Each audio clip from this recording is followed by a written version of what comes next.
importante, ¿no? Y, ok, listos. ¿Ya? Ah, perdón. Oigan, pues muy buenos días, tengan ustedes, disculpen, no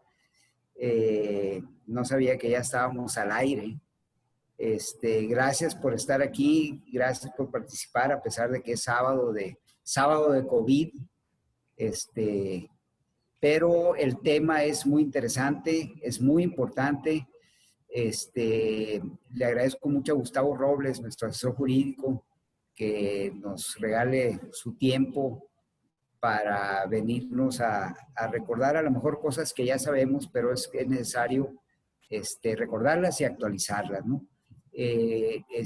Antes de darle la palabra a Gustavo, les recuerdo lo que vamos a ver, ¿no? Es un taller, de manera, el propósito, el objetivo es estar listos para este ciclo agrícola que se viene, ¿no? Que prácticamente ya lo tenemos encima, y Gustavo va a tocar temas que tienen que ver con los aspectos laborales, los aspectos sindicales, cambios que ha habido en el seguro social, el tema del COVID-19, cómo nos está afectando o no, y lo que se viene en el nuevo tratado de libre comercio entre Estados Unidos, Canadá y México, ¿no? El famoso ahora TEMEC, ¿no? Que trae ahí un capítulo laboral que es importante, estar atentos a ello, ¿no? Y antes, repito, de darle la palabra a Gustavo, me gustaría comentarles también tres aspectos. Bueno, uno que lo va a tocar Gustavo, que es los compromisos contraídos en el TEMEC, que tienen que ver con el tema laboral y que tiene a su vez que ver con el trabajo forzoso, el trabajo infantil, que son aspectos que tenemos que estar cuidando mucho porque los ojos de todo el mundo están puestos en nosotros, y necesitamos que las cosas vayan bien, ¿no? Y los otros dos tienen que ver también con que son amenazas que están ahí en el horizonte, que cada vez lo vemos más cercano, y que tienen que ver con la estacionalidad y que tienen que ver con la preservación del acuerdo que firmamos en septiembre del año pasado para suspender la investigación del tomate, ¿no? El primero de ellos, la estacionalidad, es algo que los americanos, concretamente productores de Florida y Georgia, han estado insistiendo a su gobierno que nos apliquen la estacionalidad. Empezaron con un solo cultivo, tomate, ahorita ya van en un rosario de cultivos que involucran ya las berries, aguacates, etcétera, ¿no? Ellos han venido queriendo meterlo desde que estábamos en las negociaciones del Tratado de Libre Comercio en el 2017. Se hizo toda una estrategia de defensa donde se involucró a las organizaciones mexicanas, al gobierno mexicano, incluso también a muchas organizaciones de los Estados Unidos, ¿no? Que podrían verse afectadas con este concepto de estacionalidad en caso de que se pusiera en marcha, ¿no? Y básicamente en palabras muy sencillas, lo que dicen ellos que habría que aplicarse en la estacionalidad es que México no exporte sus productos cuando ellos estén en temporada, ¿no?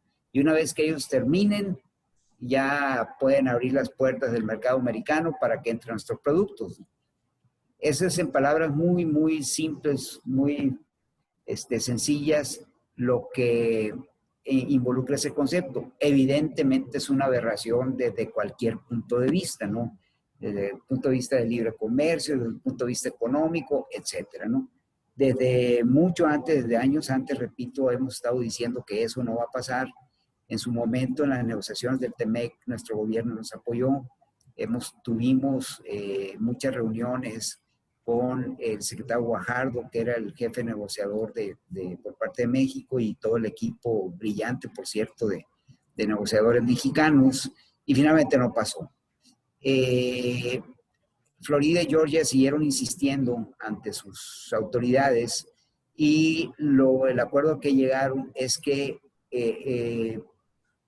una vez entrado al primer mes de haber entrado en vigencia el TEMEC, iban a revisar ese concepto allá en los Estados Unidos y esa revisión se iba a llevar a cabo a través de audiencias públicas. Entonces, las famosas audiencias públicas ya se llevaron a cabo. Se llevaron a cabo la primera de ellas en Florida el 13 de agosto y la segunda, que fue en Georgia, fue antier, el jueves de la semana pasada, el 20 de agosto. Y ahorita seguramente están preparando el documento, recogiendo todo lo que se vieron en esas audiencias y preparar un documento que van a someter a consideración del Congreso americano y bueno, para ver qué decisión toman. Es algo serio, es algo que en caso tendríamos dos escenarios. Uno, el optimista es que finalmente no suceda nada, es que no tomen en cuenta esa aberración y finalmente sigamos como estamos en el TEMEC. La otra posibilidad es que se lleve a cabo, apliquen la estacionalidad en varios productos mexicanos y lo que haríamos nosotros, que ya está platicado con el gobierno mexicano, o más bien lo que haría el gobierno mexicano, es, habría represalias de parte de México hacia las importaciones que recibamos de Estados Unidos. Les recuerdo que recibimos o que importamos muchas cosas con un volumen con un valor de exportación o de importación muy elevado y entre ellas prevalece lo que es granos, dentro de ellos está el maíz amarillo, el trigo, el soya, la carne de puerco, el pollo, entre otras cosas, ¿no? Los lácteos. Entonces, lo que nos ha dicho el gobierno mexicano, lo que le hemos pedido y ha aceptado el gobierno mexicano, que podría ser, serían represalias y serían acciones espejo en contra de las importaciones americanas, ¿no? Ojalá no llegáramos a ese escenario y en paralelo estaríamos acudiendo a las instancias internacionales de comercio, como es la Organización Mundial de Comercio. Entonces, todos los organismos, todas las organizaciones estamos muy atentos a esta nueva lucha, a esta amenaza que ahí está, ¿no? Esperemos que no pase a mayores, los vamos a mantener informados en el caso de ANPAC, a toda su membresía, al igual que los otros organismos hermanos también lo vienen haciendo. Y el tema otro que les quiero recordar, porque es importante también, es que mantengamos vigente el acuerdo de suspensión dumping del tomate. Es algo muy importante. Si se recuerdan a los tomateros, el año pasado nos dieron una probadita con un arancel del 17.56%. Duró 2 meses, más o menos esa probadita que nos dieron. En ese periodo de tiempo, las estimaciones que sacamos es que erogamos alrededor de $200 millones, no más, por la imposición de ese arancel, ¿no? Finalmente firmamos el acuerdo y lo eliminaron, ¿no? Entonces, no queremos que nos vuelvan a poner un arancel, porque ese nuevo arancel ahora sería de casi el 21%. Entonces, tenemos que cuidar el acuerdo dumping. En el caso de ANPAC, creamos ahí una nueva área que está trabajando mucho y muy bien a cargo de Pedro Borboa, quien seguramente ya ahorita muchos de ustedes ya conocen. Sigue Geraldine, está la estructura de ANPAC ahí trabajando y ellos están llevando a cabo talleres donde se les están repasando junto con ustedes todos los compromisos que debemos de cumplir, que están contenidos dentro de ese acuerdo dumping, ¿no? Cómo no vender arriba del precio de referencia, las famosas inspecciones que se hacen ya en frontera a nuestros envíos, el pesaje de las cajas, etcétera. Entonces, yo les recomiendo a todos, o les pido a su vez, que sigamos siendo muy cuidadosos en cumplir con los compromisos, de manera de que no darle pretexto al Departamento de Comercio americano para que se salga del acuerdo y se caiga y tengamos que pagar aranceles. Entonces, bueno, eso es la introducción que quería comentarles. Ahora sí pasamos a lo que nos ocupa el día de hoy. Seguramente muchos de ustedes ya conocen a Gustavo, ¿no? Gustavo es nuestro asesor jurídico y a Gustavo le hemos dado mucha lata, pero que es necesario. Seguido lo tenemos en pantalla, dándonos a conocer y capacitándonos en temas muy, muy importantes, que va a ser el caso del día de hoy, ¿no? Me permito rápidamente volver a refrescar el currículum de Gustavo, ¿no? Gustavo es licenciado en Derecho por la Universidad del Pacífico, Campus Culiacán. Cuenta con una maestría en Derecho Constitucional y Amparo por la Universidad de Durango, Campus Culiacán, y ha tomado también diplomados en Derecho Laboral y de Seguridad Social con validación por parte de la Secretaría del Trabajo y Previsión Social Federal, ¿no? Por otra parte, ha formado también, es miembro del Consejo Consultivo Delegacional del Instituto Mexicano del Seguro Social. Actualmente, repito, es asesor jurídico de AMPAC, así como jefe del Departamento Jurídico de la Asociación de Agricultores del Río Culiacán. Además de abogado litigante en materia administrativa y fiscal, y es también expositor sobre diversos temas en derechos laborales y de seguridad social en muchas empresas agrícolas, ¿no? Gustavo tiene un amplio reconocimiento y una amplísima experiencia en todos estos temas agrícolas. Así que gracias de nuevo a todos ustedes por participar. Muchas gracias, Gustavo, por tu intervención. Así que adelante. Bueno, buenos días. Muchas gracias, ingeniero. Buenos días a todos. Esperando se encuentren bien de salud, primero que nada, ¿no? El día de hoy, pues vamos a hablar de la nueva temporada agrícola y todo lo que se viene, ¿no? Con lo del COVID-19, las implicaciones del TEMEC, las implicaciones laborales que se están presentando, ¿no? Voy a poner la pantalla. Un momento, por favor.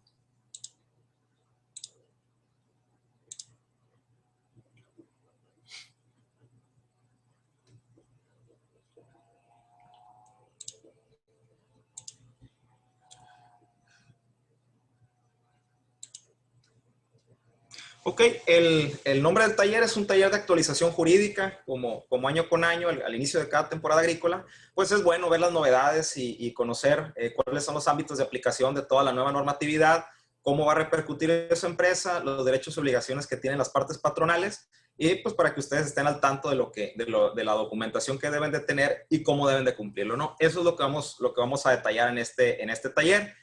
Cualquier duda, las van apuntando de favor en el chat.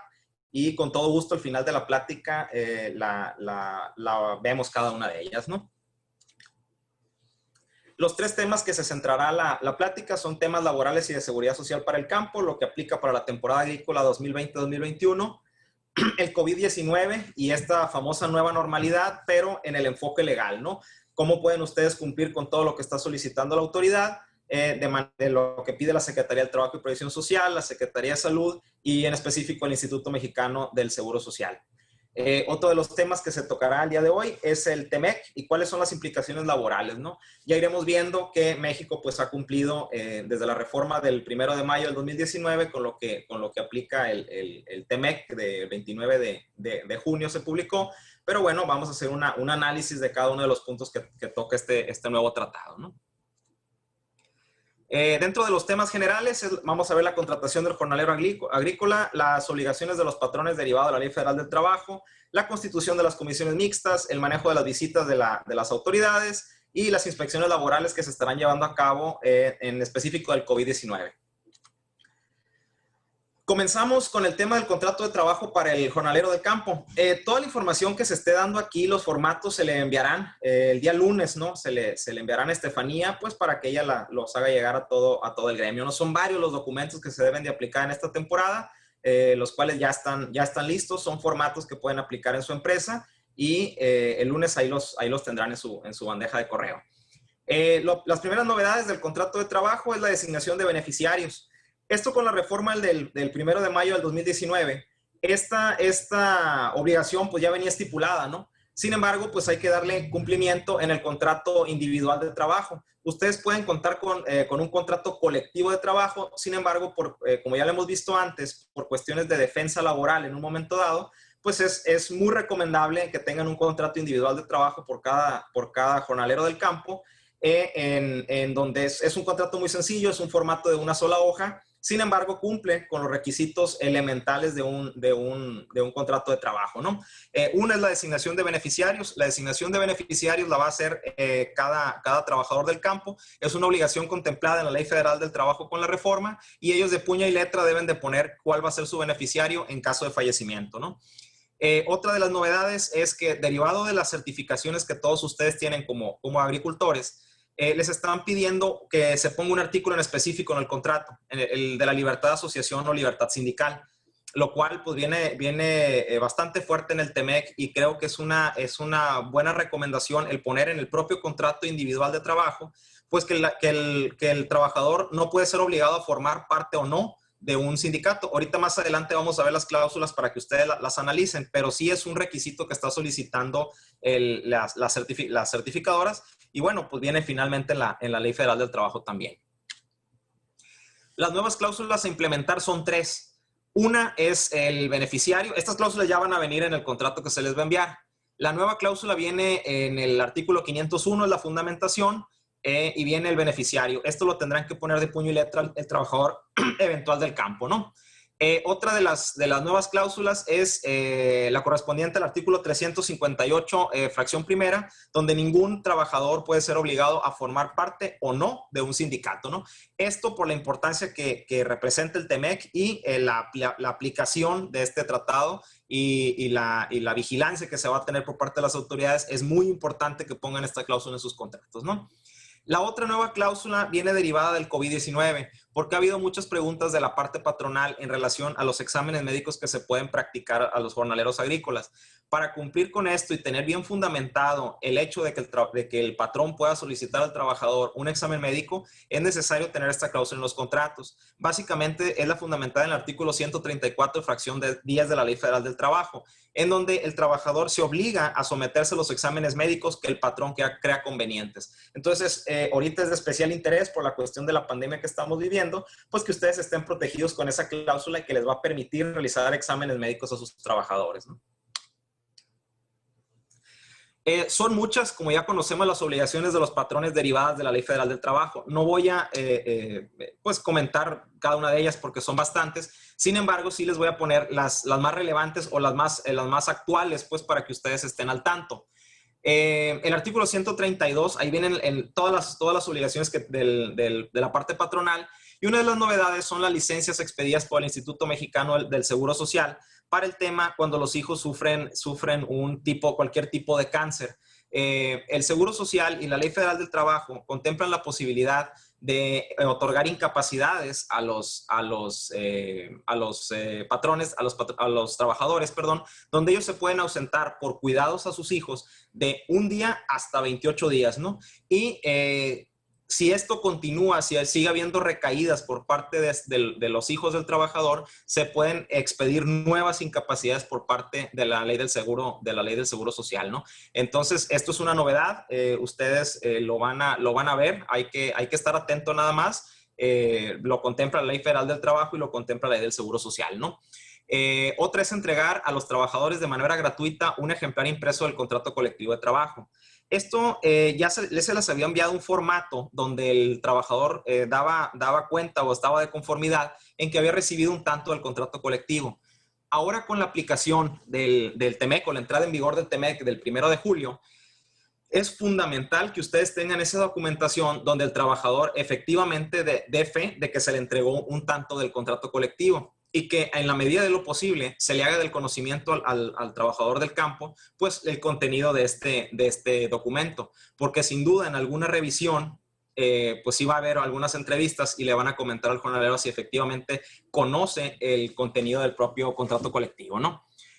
Otro es implementar en acuerdo con los trabajadores un protocolo para prevenir la discriminación por razones de género y atención de casos de violencia, ¿no? Entonces, ese es un formato que también se les va a enviar. Es un protocolo que ustedes lo pueden aplicar con su empresa. Se les va a enviar, es un protocolo sencillo. Sin embargo, es un requisito que marca la ley y bueno, hay que cumplirlo, ¿no?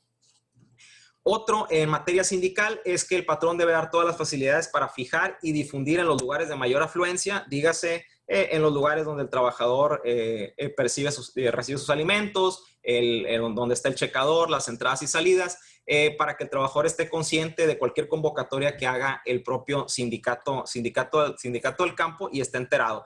Como viene el TEMEC, las obligaciones pues son muy fuertes en esta materia sindical y el patrón está en constante vigilancia, por lo cual sí tiene que cumplir con esta obligación y va a ser revisado sin duda en estos puntos, ¿no? Otras de las obligaciones especiales para los patrones del campo. Como ya sabemos, hay un capítulo especial en la Ley Federal del Trabajo que aplica en específico para los trabajadores del campo.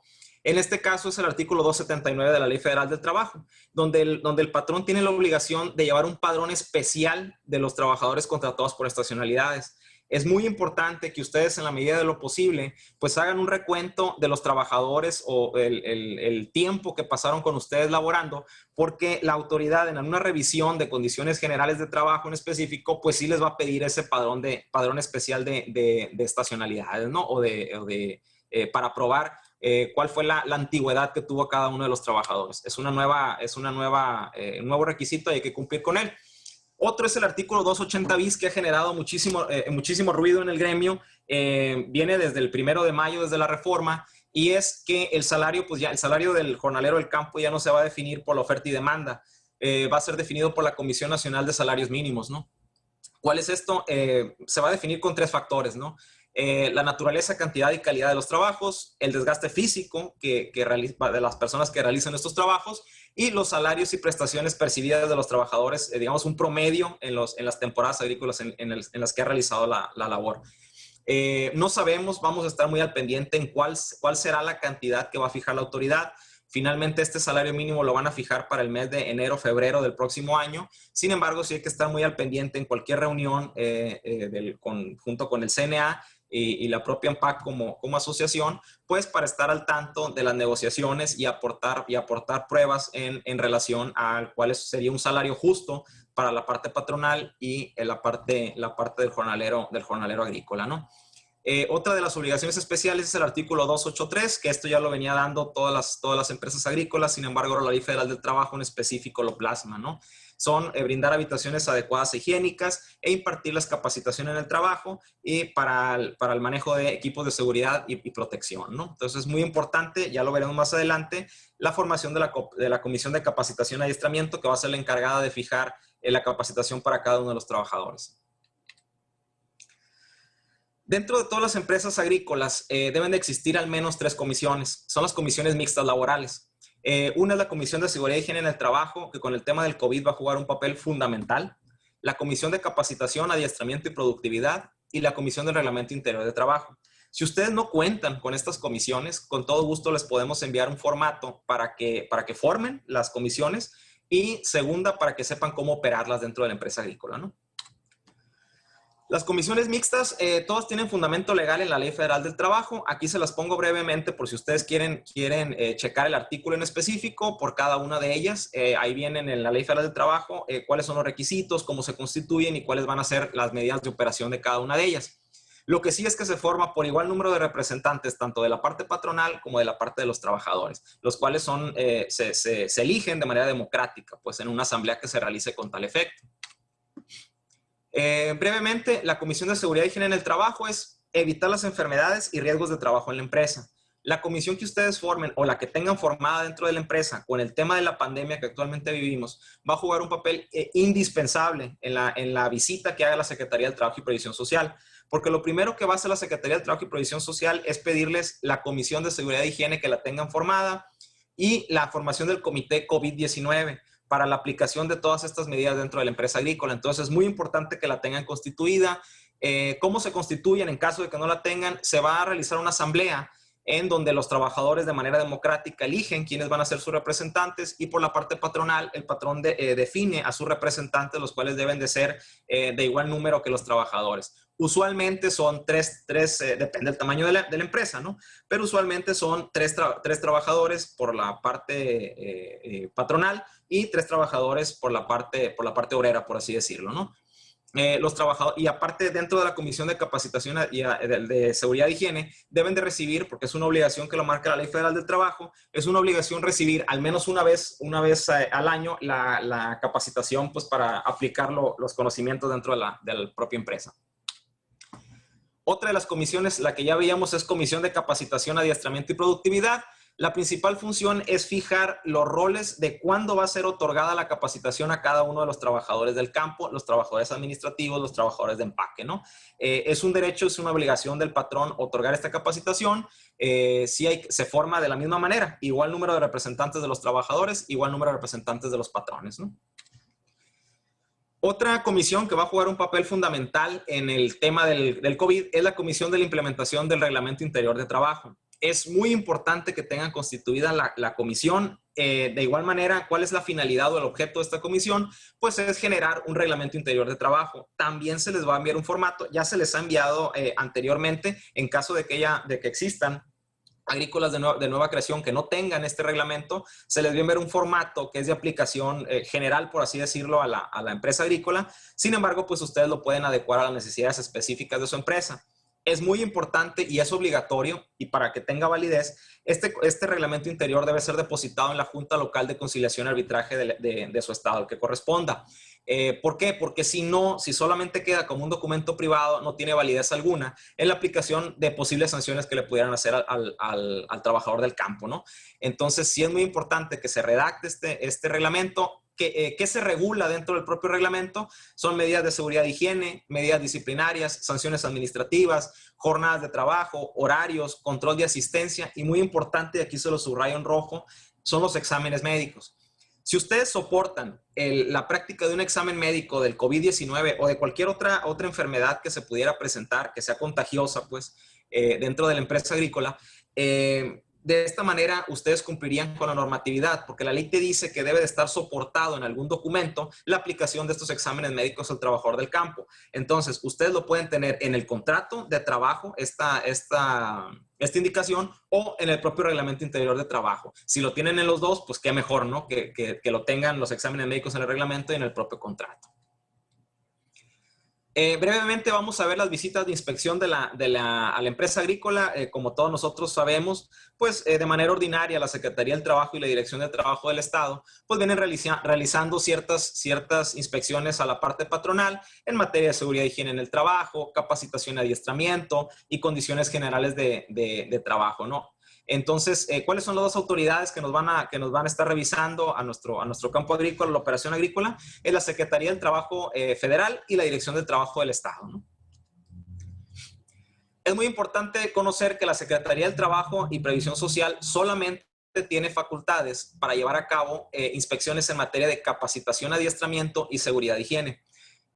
Las otras revisiones de condiciones generales de trabajo las realiza la Dirección de Trabajo del Estado que corresponda. Aquí les pongo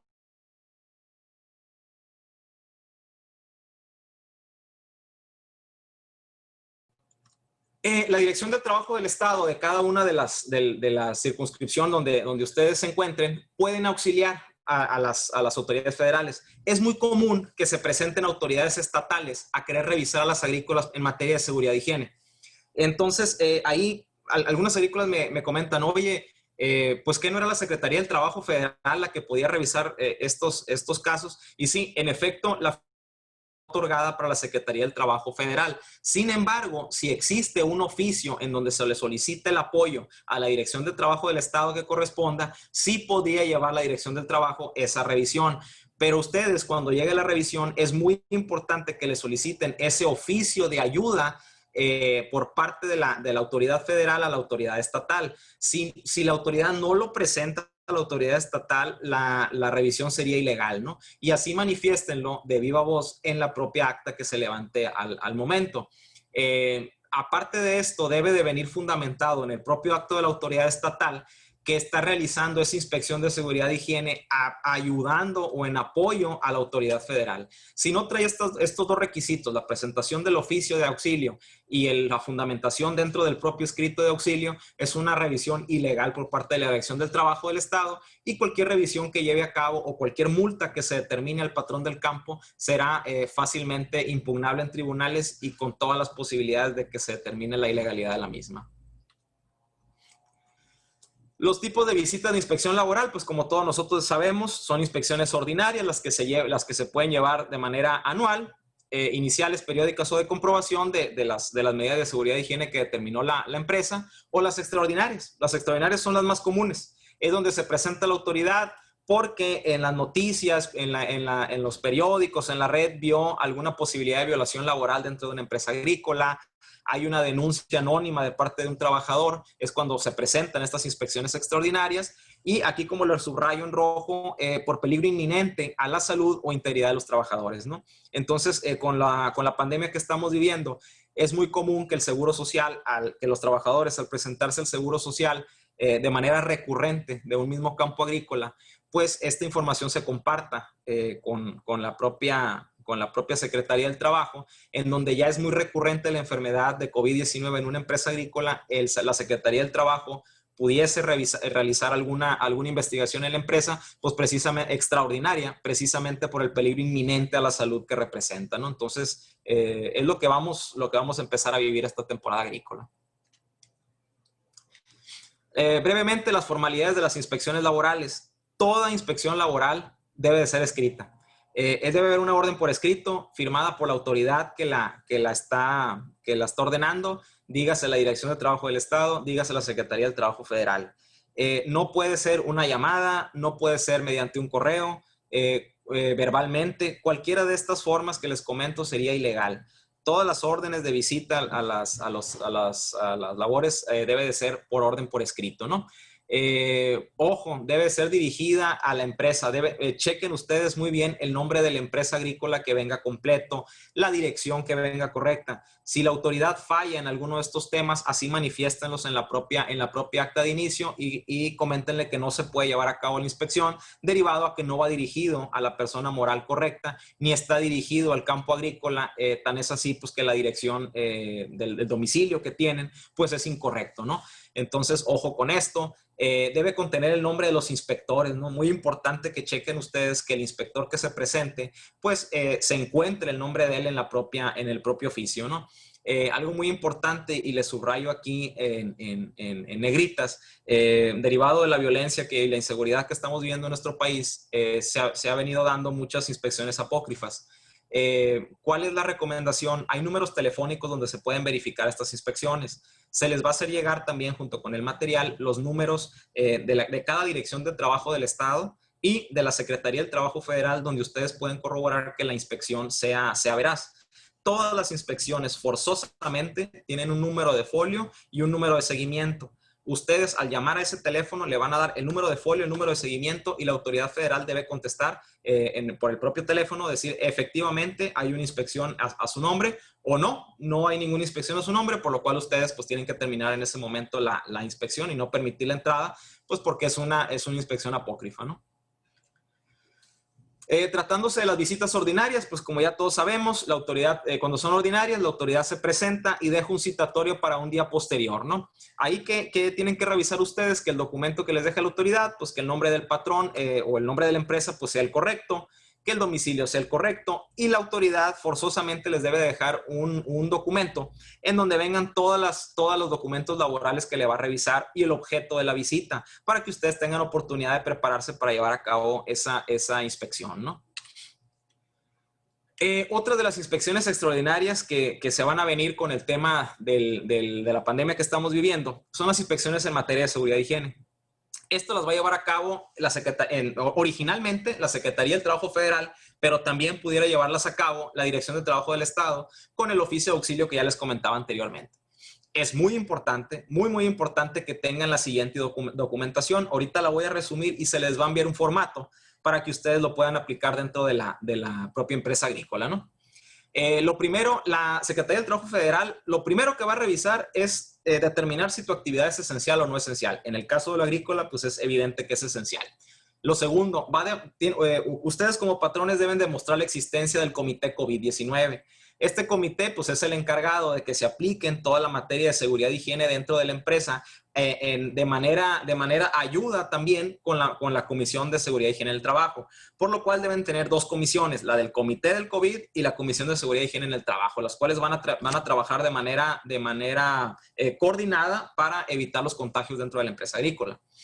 Deben de verificar el cumplimiento de la NOM 30 STPS, que eso siempre ha sido lo mismo, corroborar la constitución, funcionamiento y resoluciones de la Comisión Mixta de Seguridad e Higiene, lo que les comentaba. Otro es verificar los protocolos de ingreso. Esto es básico porque la autoridad les va a pedir esos protocolos de cómo llevan a cabo, cómo entran los jornaleros al campo, cómo se desinfectan las manos, cómo se desinfectan el calzado, si tienen acceso constante a lavarse las manos, a gel antibacterial, todo eso se los van a revisar. Revisar el equipo de protección personal especial para la pandemia que estamos viviendo.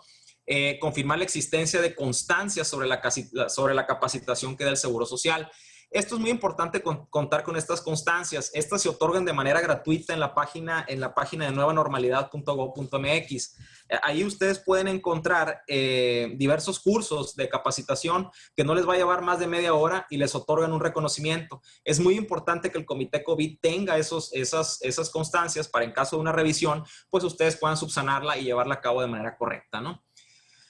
Otro que les va a pedir la autoridad es la documentación sobre el personal que está laborando en home office o el listado de personal vulnerable. Les voy a enviar un formato, es muy sencillo de donde se describe cuál es el personal vulnerable y por qué razón por qué es vulnerable y se tiene que mantener en casa cuando el semáforo epidemiológico esté en rojo, ¿no? Ahorita vamos a ver los distintos colores del semáforo y cuándo pueden volver los trabajadores vulnerables, cuándo no. Otro es el cumplimiento de la guía de acción a los centros de trabajo ante el COVID-19. Fue una de las guías que la Secretaría del Trabajo emitió. Y otra, y muy importante, revisar el cumplimiento de la autoevaluación manifestada en el Seguro Social. Es obligación de todas las empresas esenciales contar con esa autoevaluación en el propio Seguro Social. Ustedes se meten a la página de Nueva Normalidad y ahí ponen los datos de su empresa y dan de alta el protocolo de seguridad que tienen aplicando a su empresa. Si no tienen el protocolo, si no lo han hecho, se les va a facilitar un formato en donde ustedes lo van a aplicar a su empresa. Es un formato general donde vienen las medidas de aplicación para evitar contagios del COVID. Es un protocolo de ingreso, protocolo de salida. Entonces, es muy importante que hagan este registro porque es lo primero que les va a pedir la autoridad en una revisión si ustedes ya realizaron esa autoevaluación y la constancia de la misma, ¿no? Otra revisión que va a hacer la autoridad, pues va a ser ocular. Con la aplicación de la pandemia o con lo que hemos vivido en la pandemia, pues es evidente que se tienen que realizar ciertos cambios dentro de la empresa, en oficinas administrativas, en el empaque. Entonces sí se los va a pedir la propia autoridad. La autoridad va a hacer un recorrido, va a ver que tengan efectivamente la existencia de tapetes sanitizantes, tomas de temperatura, cuestionarios a las personas que entran, que los comedores, baños sí tengan un protocolo de higiene y limpieza, cómo realizan el transporte del personal, la revisión del equipo de protección personal, que se le otorgue cubrebocas a los trabajadores del campo, que se esté respetando la sana distancia. Y para esto van a también entrevistar a los trabajadores. ¿En qué van a entrevistar a los trabajadores? Pues efectivamente si hay una entrega de equipo personal por parte del patrón al trabajador eventual del campo, si el trabajador tiene manera constante de poder lavarse las manos, si hay cubrebocas, si tiene acceso a gel sanitizante, todas esas preguntas se van a realizar al propio trabajador. Y van a practicar una revisión para determinar el cumplimiento de la autoevaluación. La autoevaluación que ustedes mandaron en la página del Seguro Social, pues va a ser revisada, ¿no? Por parte de la autoridad del Secretaría del Trabajo Federal en este caso, ¿no? Esta documentación que les pongo aquí es la esencial que deben de tener todos los patrones del campo en materia del COVID-19. Todos estos formatos se les van a enviar para que los apliquen, pero de manera resumida deben de tener el protocolo de seguridad sanitaria, la constitución del Comité COVID-19, las constancias de capacitación que otorga el Seguro Social, listado del personal vulnerable, la autoevaluación en línea del protocolo de seguridad del IMSS, lo que le comentaba, mandarlo por internet, el oficio de entrega de equipo de protección personal. Aquí no te comenta la ley si solo se debe hacer con las personas vulnerables o con el trabajador o con todos los trabajadores, ¿no? La recomendación, si pueden hacerlo, pues con todos los trabajadores, pues es mucho mejor. Sin embargo, las personas vulnerables, como tienen una protección especial por parte de la ley y por parte de todos los acuerdos que se han venido publicando, pues es importante que al menos tengan la certificación de que esas personas recibieron el equipo de protección personal y firmado por parte de cada uno de los trabajadores, ¿no? Otra es la constancia de capacitación al personal sobre la nueva normalidad. Esta constancia de capacitación la puede llevar a cabo algún médico de parte de las empresas agrícolas, en donde les va a mostrar a todo el personal pues la manera correcta de lavarse las manos, cómo deben de entrar al campo agrícola, cómo se desinfecta el calzado, cómo se pone ponerse gel antibacterial, qué tanto tiempo, guardar la sana distancia. Todo eso se debe documentar en una asamblea donde asistan los trabajadores y firmen su constancia de que conocen estos temas, ¿no? Otro es contar con protocolos de limpieza y desinfección del área laboral. Muy importante que ustedes tengan estos protocolos para cumplir con lo que manifiesta la propia autoridad, ¿no? El tema principal es el enfoque legal de cómo vamos a vivir esta nueva normalidad del COVID-19. Sin duda, pues trae retos, lo que hay que aplicar en materia laboral y lo que hay que cumplir, porque las autoridades van a estar muy al pendientes en materia de Comisión de Seguridad e Higiene, pues van a ser constantes las revisiones sin duda alguna, ¿no? En la reunión pasada, en el webinar pasado, analizamos los acuerdos emitidos por la Secretaría del Trabajo. Como ya todos conocemos, se publicaron, aquí se los pongo, 24 de marzo, 30 de marzo, 31 de marzo, 21 de abril. No voy a explicar estos temas porque ya fueron vistos en la reunión anterior. Sin embargo, sí vamos a tratar los dos últimos, que fueron los publicados el 14 de mayo del 2020 y el famoso 29 de mayo del 2020, donde ya fue el retorno a la nueva normalidad, ¿no? Y cuáles eran los requisitos técnicos para el regreso de todas las empresas. El acuerdo publicado el 14 de mayo del 2020 básicamente fijó la postura de que las actividades dentro de los estados se iban a realizar de acuerdo a un semáforo epidemiológico por regiones para evaluar el nivel de riesgo de cada una de las regiones.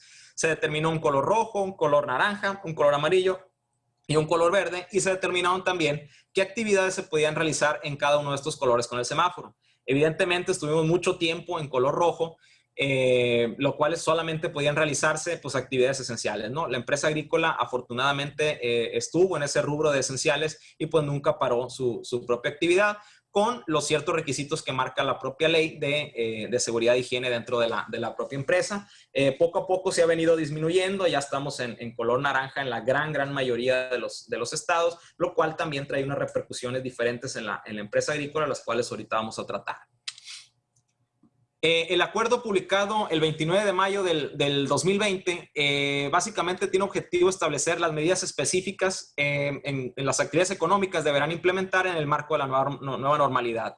Básicamente este último acuerdo pues es un resumen de qué es lo que debe hacer el patrón del campo o cualquier empresa pues para regresar a esta nueva normalidad, ¿no? Aquí lo vuelve a señalar, todos los centros de trabajo deben de llevar esta autoevaluación de manera obligatoria, la autoevaluación del Seguro Social que comentábamos. Hubo alguna discusión ahí si solamente las empresas esenciales de nueva creación que determinó el Ejecutivo Federal eran las que deberían de cumplir con esto, o si eran todas las empresas consideradas esenciales. Ya se llegó a un acuerdo de que eran todas las empresas consideradas esenciales, por lo tanto las empresas agrícolas sin duda alguna deben de llevar a cabo esta autoevaluación, ¿no? 1 de junio de 2020 pues inicia la nueva etapa de la reapertura socioeconómica a la nueva normalidad, y los niveles de alerta del semáforo son máximo, alto, medio o bajo, ¿no? Como ya lo habíamos comentado, este semáforo, la facultad de determinar el color del semáforo le pertenece al Ejecutivo Federal, a la Secretaría de Salud en este caso. Ellos van a determinar el factor epidemiológico de cada uno de los estados, y cada gobernador va a determinar qué actividades van a volver y no volver dentro de su propia jurisdicción, por así decirlo, ¿no? Para el caso de las empresas esenciales, está llevar a cabo obligatoriamente de nueva cuenta el mecanismo de autoevaluación en línea, ¿no? Los centros de trabajo deberán identificar el nivel de riesgo establecido para el municipio o población en el cual se encuentran ubicados. Es una de las obligaciones que ahí viene. El semáforo se actualizará semanalmente. Esto cambió. Fue un criterio verbal que tomaron la Secretaría de Salud. Antes era de manera semanal. Se puso en 2 semanas, ¿no? Ahora, cada viernes, cada 2 semanas, en los viernes, el subsecretario de Salud pues ya está dando el nuevo semáforo, pues, o de qué color cambió cada uno de los estados de la República, ¿no? Estamos muy al pendiente, pues, para ver si seguimos en naranja, pues, los vulnerables, digamos, que era lo que más nos pega ahí, pues, pueden volver a laborar, ¿no? Esperemos que no baje esto a un color rojo, lo cual traería, pues, otras consecuencias legales, ¿no? Estrategias generales de promoción de la salud y de seguridad sanitaria es uno de los rubros o una de las bases que maneja este propio acuerdo y es implementar obligatoriamente las siguientes estrategias de control. ¿Cuáles son estas? La promoción a la salud. Deben de tener muy en cuenta los protocolos de seguridad e higiene dentro de la empresa, manejar el transporte público o privado que proporcione la empresa. Es muy importante que el traslado que se haga de los lugares de habitación al campo agrícola de todos los jornaleros, pues sea con las medidas de seguridad e higiene que marca la propia autoridad. No hay un decreto en específico para el transporte del jornalero del campo. Cada autoridad de tránsito estatal, por así decirlo, pues determina las propias, ¿no? Sin embargo, pues sí hay algunos criterios en generales que se han venido viendo en el sentido de desinfectar manos y calzado al momento de ingresar al camión, intercalar el asiento, uno sí, uno no, ¿no? Y evidentemente llevar el equipo de protección personal, lentes y cubrebocas para cada uno de los trabajadores eventuales del campo, ¿no? La sana distancia, pues como ya sabemos, 1,5 metros de cada trabajador y la sana distancia en el centro de trabajo, ¿no? En la medida de lo posible, porque sabemos que dentro del empaque, por ejemplo, es muy complicado que exista una sana distancia de 1,5 metros. Esto ya se ha comentado con las propias autoridades del trabajo y estuvieron de acuerdo en decir, bueno, es evidente que no se puede tener ese 1,5 metros de trabajo. Sin embargo, sí te pedimos que tengan todo el equipo de protección personal, cada uno de tus jornaleros del campo, ¿no? Lo más importante aquí o la base del documento fueron las medidas de prevención del contagio. Los centros de trabajo deberán instrumentar de manera obligatoria acciones enfocadas a reducir el riesgo de contagios, es decir, para evitar la entrada de virus a las instalaciones, tapetes sanitizantes, gel antibacterial, todo lo que pudiera disminuir el riesgo de contagio del COVID-19 debe ser implementado por las empresas, manejar muy bien los protocolos de entrada y salida de cada jornalero, checar la temperatura de cada jornalero, eso es básico dentro de la nueva normalidad. Aquí les pongo contar con dispensadores de solución a base de alcohol, proveer productos sanitarios y equipo de protección personal a las personas trabajadoras y llevar el programa de limpieza y mantenimiento permanente del centro de trabajo. Esto es básico porque la autoridad les va a pedir ese protocolo de limpieza, porque la autoridad quiere saber si efectivamente cómo se está llevando a cabo la limpieza de las instalaciones y da ciertos requisitos en materia de los líquidos que se pueden utilizar dentro de esto, ¿no? Promover que las personas trabajadoras no compartan las herramientas de trabajo. Es muy importante la nueva normalidad, que el equipo de trabajo pues, sea de manera individual. En caso de ser posible, favorecer la ventilación natural. A veces es complicado en las oficinas administrativas, más que nada esto de la ventilación natural. Sin embargo, la autoridad te dice que debes de contar con sistemas de extracción y purificación del propio aire, ¿no? Entonces, en la medida de lo posible, pues hay que ir cumpliendo con eso dentro de las oficinas administrativas, más que nada.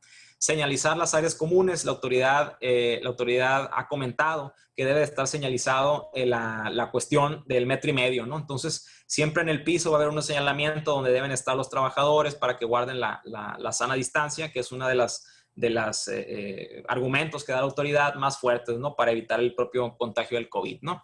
Y les señalo aquí la política de control de visitas, proveedores y contratistas. Cualquier persona externa que entre a la empresa, pues debe de pasar un filtro más estricto para que el virus de fuera pues, no contamine al personal que está trabajando adentro. Los filtros, pues ya sabemos, chequeo de temperatura, va a ser que se ponga gel sanitizante, limpieza del calzado, pues estas medidas que ya todos conocemos, ¿no? El uso de equipo de protección personal. Los centros del trabajo deberán proporcionar de manera obligatoria equipo que permita minimizar el riesgo de infección a las personas trabajadoras en el campo, ¿no? Entonces, es una obligación que manifiesta el acuerdo, pues otorgar este equipo de protección personal. Sin duda alguna, pues esto va a ser, en las revisiones va a ser fundamental y elemental por parte de la propia autoridad, pues el que todos los trabajadores cuenten con este equipo de protección y que existe una constancia de que los trabajadores vulnerables, pues cuando el semáforo estuvo en rojo, por así decirlo, pues que permanecieron en su casa, y en el cambio del semáforo a un color naranja o amarillo, dependiendo del estado en el que se encuentren, pues que volvieron a laborar, pero con los requisitos que marca la propia ley, ¿no? En el punto 8 del acuerdo marca las medidas de seguridad sanitaria en el entorno laboral. Deberán ser implementadas por el centro de trabajo para la continuidad o regreso a las labores, y podrá auxiliarse por el comité COVID o la persona responsable. Aquí la ley te marca que ustedes deben tener un comité COVID-19 o una persona responsable del COVID-19. Ahí depende del tamaño de la empresa, pues qué es lo que van a aplicar. Si una sola persona va a ser la responsable de llevar a cabo todas las recomendaciones de la autoridad del COVID-19, o si se ocupa un comité o diferentes personas, pues que apliquen estas labores, ¿no? Y estas recomendaciones, ¿no? Lo general o lo más común, pues sería que tuvieran un comité, ¿no? Por la cantidad de jornaleros que tienen y la cantidad de trabajo que sería para una sola persona. Aquí les subrayo de nueva cuenta, todos los centros de trabajo esenciales deben de estar registrados en la nuevanormalidad.gov.mx en la página, ¿no? Muy importante, no es necesario la obtención de permiso previo, ¿no? Para reiniciar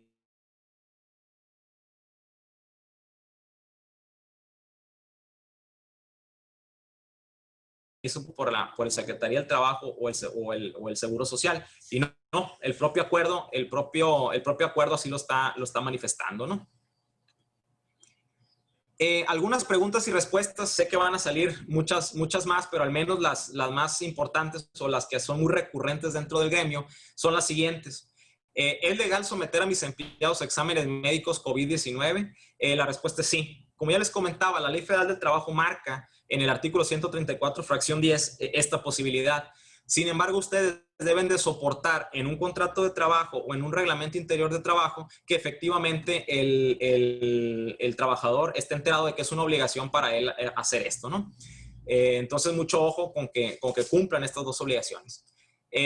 ¿Pueden laborar los trabajadores vulnerables con el semáforo epidemiológico en naranja? Es correcto, ya pueden laborar. El último acuerdo, el del 29 de mayo, especifica que estos trabajadores ya pueden volver. Lo ideal es que estén en labores de home office, por así decirlo, o no incorporarlos a la empresa.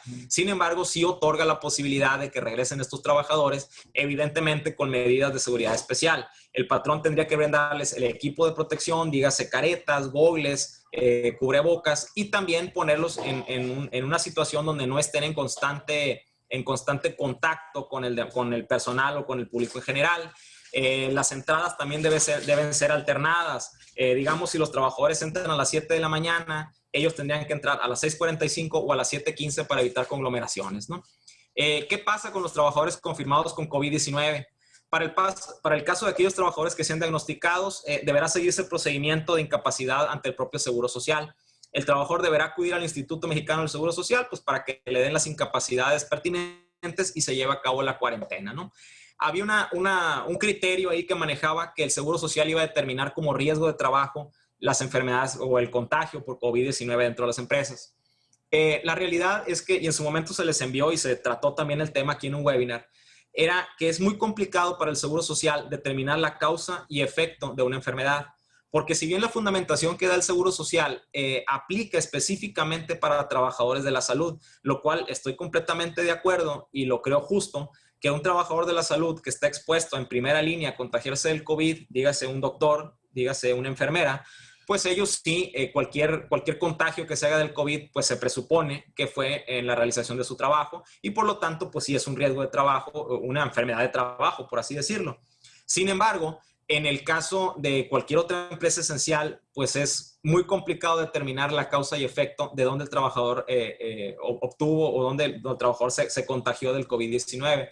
A la fecha no hemos tenido criterios que determinen lo contrario, ¿no? Que lo determinen como un riesgo de trabajo. Al menos no se ha manifestado aún el seguro. Sin embargo, pues con la apertura de la nueva temporada agrícola y los casos pues que se vayan presentando, estaremos muy al pendiente de cómo observar ese criterio que vaya aplicando el Seguro Social y la defensa del mismo, si así se cree pertinente, ¿no? Es obligatoria la autoevaluación en línea del IMSS en relación al protocolo de seguridad sanitaria. Como ya lo venía comentando, sí es obligatoria. Había una discusión de ahí de si interpretando ahí los acuerdos, sin embargo es obligatoria, ya lo manifestó la propia autoridad, ¿no? ¿Cuáles son los documentos esenciales con los que debo contar en la empresa agrícola por el COVID-19? Ya les puse yo una lista de los documentos con los que ustedes deben de contar. Sin embargo, los más esenciales y los que van a revisar prioritariamente en cualquier revisión por parte de la Secretaría del Trabajo son su protocolo de seguridad, el comité para la aplicación de medidas de higiene COVID-19 y la autoevaluación en línea que hayan llevado a cabo con el Seguro Social. Esos 3 documentos van a ser básicos que los tengan bien elaborados, bien representados, ¿no? Pasamos ahora al tema del TEMEC, el famoso tratado y las implicaciones laborales, ¿no? Este tratado fue publicado el 29 de junio, sin embargo entró en vigor el 1 de julio de este año. El TEMEC fue una respuesta a todas las demandas, las demandas laborales de parte de Estados Unidos, o las solicitudes, mejor dicho, en cuestiones laborales de Estados Unidos y Canadá, a nuestra propia nación, ¿no? Nuestro país ya venía cumpliendo progresivamente con todos los requisitos que venía solicitando Estados Unidos y Canadá en materia laboral. El 1 de mayo del 2019, en la Ley Federal del Trabajo, las reformas, la estructura de la reforma, pues era básicamente para cumplir, ¿no?, con todo lo que solicitaba o lo que está solicitando ahora el propio TEMEC, las obligaciones laborales. El tema principal o el tema fundamental fue la libertad sindical y la libertad de asociación, ¿no? Son dos temas pilares y 2 temas de mucho interés para este propio tratado, ¿no? En sí, todas las obligaciones que marca el TEMEC, pues ya México las ha venido cumpliendo con algunas novedades ahí que marcó en materia, pero de inspección, no tanto de cumplimiento de alguna obligación, ¿no? El objetivo, aquí se lo subrayo, es promover la protección y observancia de los derechos laborales, de las condiciones de trabajo, el fortalecimiento de la cooperación y la capacidad de los países firmantes en los asuntos laborales, ¿no? Aquí les pongo, el TEMEC solo fue una vía para acelerar esta nueva visión, ya que México pues ya venía cumpliendo con esto desde el 1 de mayo del 2019 con la reforma a la Ley Federal del Trabajo, ¿no? En específico y en materia laboral, el TEMEC viene en el capítulo 23, es donde ustedes pueden encontrar toda la materia laboral y las nuevas obligaciones que marca el propio tratado, y los compromisos adoptados se dividen en 4 ejes. Reafirmar sus obligaciones como miembros de la OIT, ya sabemos, libertad de asociación y reconocimiento efectivo del derecho a la negociación colectiva, lo cual ya viene manifestado en la propia Ley Federal del Trabajo, al democratizar todos estos procesos ante el propio sindicato, la supresión de todas las formas de trabajo forzoso u obligado, abolición efectiva del trabajo infantil y la eliminación de la discriminación en materia de empleo y ocupación. Otro de los ejes son los retos en la aplicación de las leyes laborales. Básicamente aquí el propio TEMEC sienta las bases para que todas las leyes laborales se cumplan en el país de origen. Esto es promover el cumplimiento de la propia legislación en cada país, y es nombrar y capacitar a sus inspectores de la Secretaría del Trabajo, vigilar el cumplimiento de cualquier violación que se presente por parte de una empresa agrícola, fomentar el establecimiento de comisiones obrero-patronales, lo que les comentaba es muy importante y ya va a estar vigilado, las comisiones de capacitación y adiestramiento, seguridad y higiene, que tengan la comisión de reglamento interior, y promover y fomentar los servicios de mediación, que ya también viene en la propia reforma de la Ley Federal del Trabajo del 1 de mayo, implementar remedios y sanciones impuestas por el incumplimiento de las propias leyes laborales. Y esto de ninguna manera porque había la creencia de que los países iban a tener injerencia o iban a tener una jurisdicción mayor a la de su propio territorio, lo cual pues es falso, ¿no? De ninguna manera significa que las partes podrán realizar inspecciones fuera de su delimitación territorial, ¿no? Otro es la concientización pública y garantías procesales. Parte del TEMEC es que se pretende que todos los ciudadanos conozcan cuáles son sus derechos y se creen las instituciones laborales para proteger los derechos de estas personas, de todos los ciudadanos.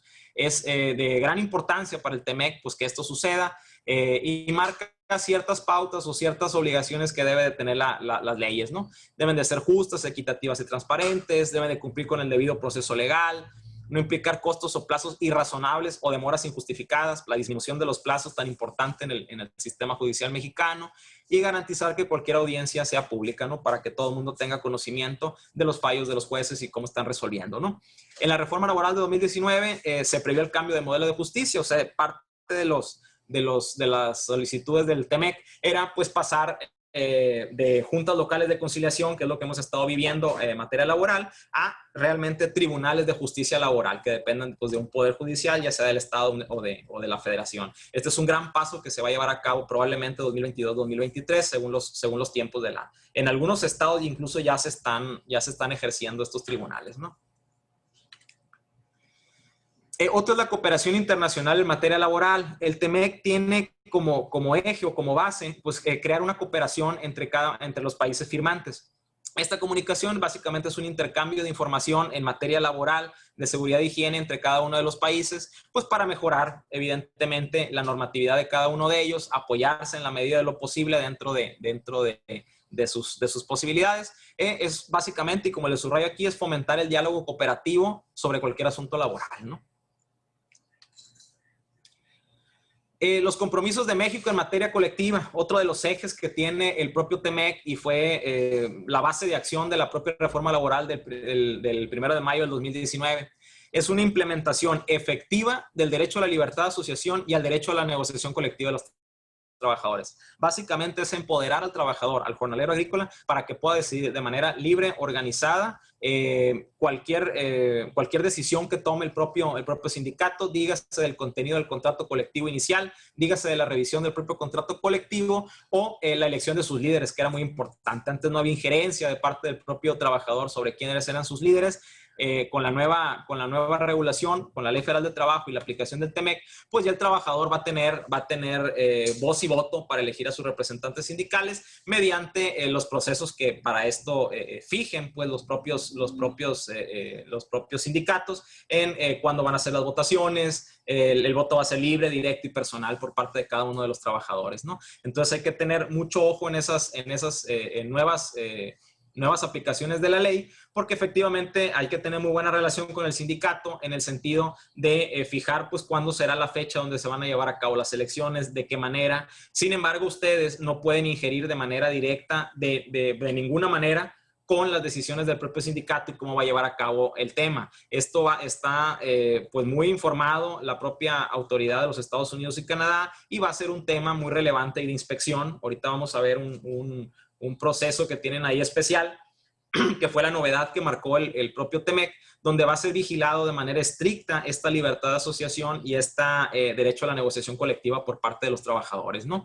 Entonces, es crear órganos independientes e imparciales para revisar esas elecciones sindicales, lo cual es el Centro Federal de Conciliación y Registro Laboral. La propia ley te dice que debes llevar un fedatario público o una autoridad a que dé fe de cómo se llevan a cabo las elecciones. La propia ley te dice que puede ser un inspector de la Secretaría del Trabajo Federal, lo cual sería lo más conveniente, derivado a que el presentar un fedatario público no puede ser suficiente puede no ser suficiente para la autoridad, y están solicitando pues que sea un inspector federal del trabajo el que dé fe de cómo se llevaron a cabo las elecciones en la propia empresa agrícola. Sin embargo, todo este tema no le corresponde al productor, al agricultor, le corresponde al propio sindicato hacer esa labor pues, de convencimiento, que el trabajador del campo conozca la postura, el contenido del propio contrato colectivo de trabajo, cuáles son las cláusulas de revisión y quiénes van a ser sus nuevos líderes sindicales para que sean ellos de manera libre, democrática y directa, pues elijan a sus representantes, ¿no? Otro es aplicar un sistema de verificación de las elecciones de los líderes sindicales, como ya les comentaba. La legitimación de los contratos colectivos, esto es un tema muy importante, le corresponde definitivamente pues, al sindicato del campo. Sin embargo, tienen hasta el 2023 para cumplir con esta prerrogativa. No es algo completamente inmediato, por así decirlo, ¿no? Otra es darle publicidad a los contratos colectivos de trabajo para que sean de acceso fácil a los trabajadores. Aquí sí, el patrón del campo debe permitir la publicidad de todos estos contratos colectivos pues en los lugares de mayor afluencia en el campo agrícola y también entregar un tanto de ese contrato colectivo en la medida de lo posible a cada uno de los trabajadores eventuales del campo, y la ley dice dejar constancia de dicho acto, ¿no? Entonces, sí es muy importante, y aquí sí participa el trabajador, el patrón, en hacer entrega y tener esa constancia firmada, porque es una de las bases que va a revisar la Secretaría del Trabajo Federal, o incluso si se aplica este proceso novedoso que trae el TEMEC, ahorita lo vamos a ver, pues también va a ser una prueba a favor de parte del patrón la entrega física de ese contrato colectivo a los trabajadores, ¿no? El propio TEMEC trae un tema relevante, novedoso, y pues que ha causado mucho ruido a los que han escuchado un poco de esto en las noticias, ¿no? Es la incorporación de mecanismos laborales de respuesta rápida. El propósito de la inserción de este mecanismo es garantizar la reparación de una denegación de derechos laborales, pero en específico sobre la libertad de asociación y el derecho de negociación colectiva. Había la duda de si este mecanismo laboral aplicaba para todos los derechos laborales, y pues ahí es donde venía un poco la incertidumbre del propio gremio, ¿no? La respuesta es no, esto solo aplica para la libertad de asociación y una denegación de derechos laborales de la libertad de asociación, ¿no? Básicamente temas sindicales o violaciones a los derechos sindicales y de libertad de asociación para el propio jornalero del campo. No son para restringir el comercio, ojo, ¿no? El propio documento manifiesta esto. Estos mecanismos no son para restringir el comercio de ninguna manera, y las medidas de reparación se levantarán después de que se cumpla esto. Básicamente es un mecanismo donde no tiene como finalidad primordial el restringir el comercio. Sin embargo, pudiera ser utilizado ya que trae otros digamos, argumentos ahí que aún no, pues, es muy nuevo el propio TEMEC, pero no sabemos qué criterios va a tomar la autoridad al momento de aplicarlos. Uno de ellos, y se lo subrayo aquí, son los fundamentos de buena fe. Es cuando una empresa en los Estados Unidos tiene un argumento de buena fe que no sabemos por realmente qué va a ser esto, de una posible violación de derechos laborales en otro país, pues puede solicitar que se apliquen estos mecanismos laborales de respuesta rápida, ¿no? No sabemos qué es un fundamento de buena fe, porque la propio acuerdo no te manifiesta que debes de tener pruebas sólidas o que considera como una prueba suficiente para aplicar este mecanismo. Sin embargo, también te manifiesta el propio acuerdo que el mecanismo primero comienza con una solicitud de parte de la empresa demandante, por así decirlo, a la empresa demandada acá en México, o viceversa, ¿no? Esto se hace a través de la Secretaría de Economía, posteriormente la Secretaría de Economía lo hace el conocimiento de la Secretaría del Trabajo y Previsión Social, y esta a su vez a la empresa que está involucrada, ¿no? Básicamente la empresa de los Estados Unidos comenta que hay una violación de derechos o que tiene la presunción, con estos fundamentos de buena fe, de que existe una violación o denegación de derechos sindicales en una empresa de México, para que la empresa de México tiene en 10 días la posibilidad de contestar, hacer una investigación, por así decirlo, contestar si efectivamente si existe una denegación de derechos, resolverla en un plazo de 45 días, o definitivamente contestar que no existe una denegación de derechos y que las leyes laborales se cumplen dentro de la empresa agrícola. En caso de que se cumpla que la empresa en los Estados Unidos no esté conforme, entonces podrá solicitar la opinión de un panel, ¿no? La creación de un panel para la investigación de esta empresa en México, ¿no? Y aquí es donde sí las empresas pues deben de estar muy al tanto del cumplimiento de todas las obligaciones que tienen en materia sindical y de libertad sindical, de no tener injerencia alguna sobre los trabajadores, y de que el sindicato pues esté cumpliendo su trabajo para cumplir con todos los requisitos que marca la Ley Federal del Trabajo y el propio TEMEC, ¿no? Mientras ustedes cumplan con todos los requisitos que marca el propio tratado y la propia Ley Federal del Trabajo, pues no habría ningún problema, ¿no? Sin embargo, pues sí pudiera existir alguna solicitud de parte de una empresa en los Estados Unidos, y pues sí pudiera tener algunas repercusiones en ciertas sanciones, ¿no? Que van desde, aquí les pongo, la suspensión del tratamiento arancelario diferencial, multas, y en caso de reincidencia, pues se prohibiría el mercado de productos para esa empresa agrícola en específico, ¿no? Sí hay que tener pues mucha observancia de las leyes laborales, pues para no dar pie a cumplir con esta denegación de derechos, ¿no? Aún no sabemos cómo vendrán los criterios para el fundamento de buena fe o qué tomará en cuenta la empresa de los Estados Unidos o la empresa de México, porque es bilateral esto, en qué fundamentar un argumento de buena fe. Porque si es una denuncia anónima, pues legalmente no creo que tenga mucha validez ese fundamento. Ya si es una denuncia de manera formal ante las autoridades del país y se da conocimiento a la propia empresa, bueno, pues ese ya sería otro tema y sí tendría un fundamento en ese sentido, pero aún no sabemos qué es un criterio de buena fe, ¿no? Entonces sí estaríamos muy al pendiente en determinar esto, que puede ser un mecanismo pues que lo pudieran aplicar, ¿no? en los Estados Unidos, ¿no? Las conclusiones, como se aprecia, estamos entrando en una nueva etapa de negociación comercial, ¿no? con los Estados Unidos y Canadá, ¿no? Nos piden que ajustemos nuestra regulación nacional a lo que ellos están solicitando en el tratado, lo cual México pues ya ha avanzado a grandes pasos, ¿no? en la propia reforma del 1 de mayo. Creo que vamos por buen camino en cumplir con lo que marca el propio TEMEC, pero sí las empresas tenemos que tener pues la aplicación estricta de cada uno de esos derechos laborales, de los derechos sindicales de los trabajadores del campo, para evitar pues, que se apliquen estos mecanismos laborales y que exista alguna controversia entre países, ¿no? Eso es lo que no queremos. Se viene pues una carga administrativa fuerte para las empresas agrícolas porque deben de contar con cierta documentación para fundamentar el caso de que si se aplica este mecanismo de respuesta rápida, pues tener los fundamentos legales suficientes para salir bien de esa revisión, ¿no? Les marco aquí, la reforma laboral 2019 pues dio paso, ¿no? a esa transformación, a lo que marca el propio TEMEC, y por lo que hace a los paneles laborales de respuesta rápida, los empresarios deben estar conscientes que esto no se activarán en tanto cumplan con la legislación laboral y en materia sindical, ¿no? Y brinden a los trabajadores la libertad sindical y derecho a la negociación colectiva, por lo cual pues sí es una carga administrativa en tener la documentación, pero esto les va a garantizar pues que no exista este mecanismo, ni se aplique este mecanismo, ni dar pie a que una empresa en los Estados Unidos o Canadá pudiera aplicar este mecanismo en contra de una empresa agrícola, ¿no? Por mi parte es todo. Estoy viendo aquí algunas preguntas. Vamos a...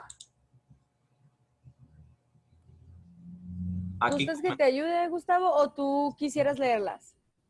Si quieres leerlas, Estefanía, está bien, por favor. Gracias. Ok, perfecto, de nada. Empezamos. Los días que se le dan, Edgar Lea, los días que se le dan para sus hijos son sin goce de sueldo. ¿Qué pasa con el pago de obligaciones? ¿La licencia entra como una incapacidad o estará pagando el IMSS? Sí, Edgar, es una incapacidad normal, es una incapacidad por enfermedad general, por así decirlo. Pues no la pagas tú, ¿no? La pagaría el Seguro Social con el 60% del salario que tenga registrado el trabajador, ¿no? Así se pagarían. Es de 1 a 28 días, depende del seguro. En caso de que exista alguna recaída posterior de parte del menor, te pudiera llegar otra incapacidad, ¿no? No es eximiente, no es por una sola vez. Entonces sí puede ser recurrente esto, ¿no? Ojo con eso. Ok, perfecto. Gracias, Marco Rivera. No me queda claro, ¿es obligatorio contar con un sindicato? No, para nada, Marco. No es obligatorio. O sea, tú puedes contar con un sindicato o no contar con él. No es un requisito esencial, ¿no? Sin embargo, en la práctica, pues la gran mayoría de las agrícolas pues tienen un sindicato, ya sea interno o de los llamados estatales o nacionales, ¿no? Ok, perfecto. ¿Qué requisitos tiene el patrón especial de los trabajadores? ¿A qué se refiere por estacionalidad? Si trabaja 90 días conmigo y 90 días con otra persona y luego regresa conmigo, ¿se le acumulará la antigüedad? Si trabaja 30 días conmigo y 365 días después regresa, ¿se le acumulará la antigüedad? Es una sola pregunta.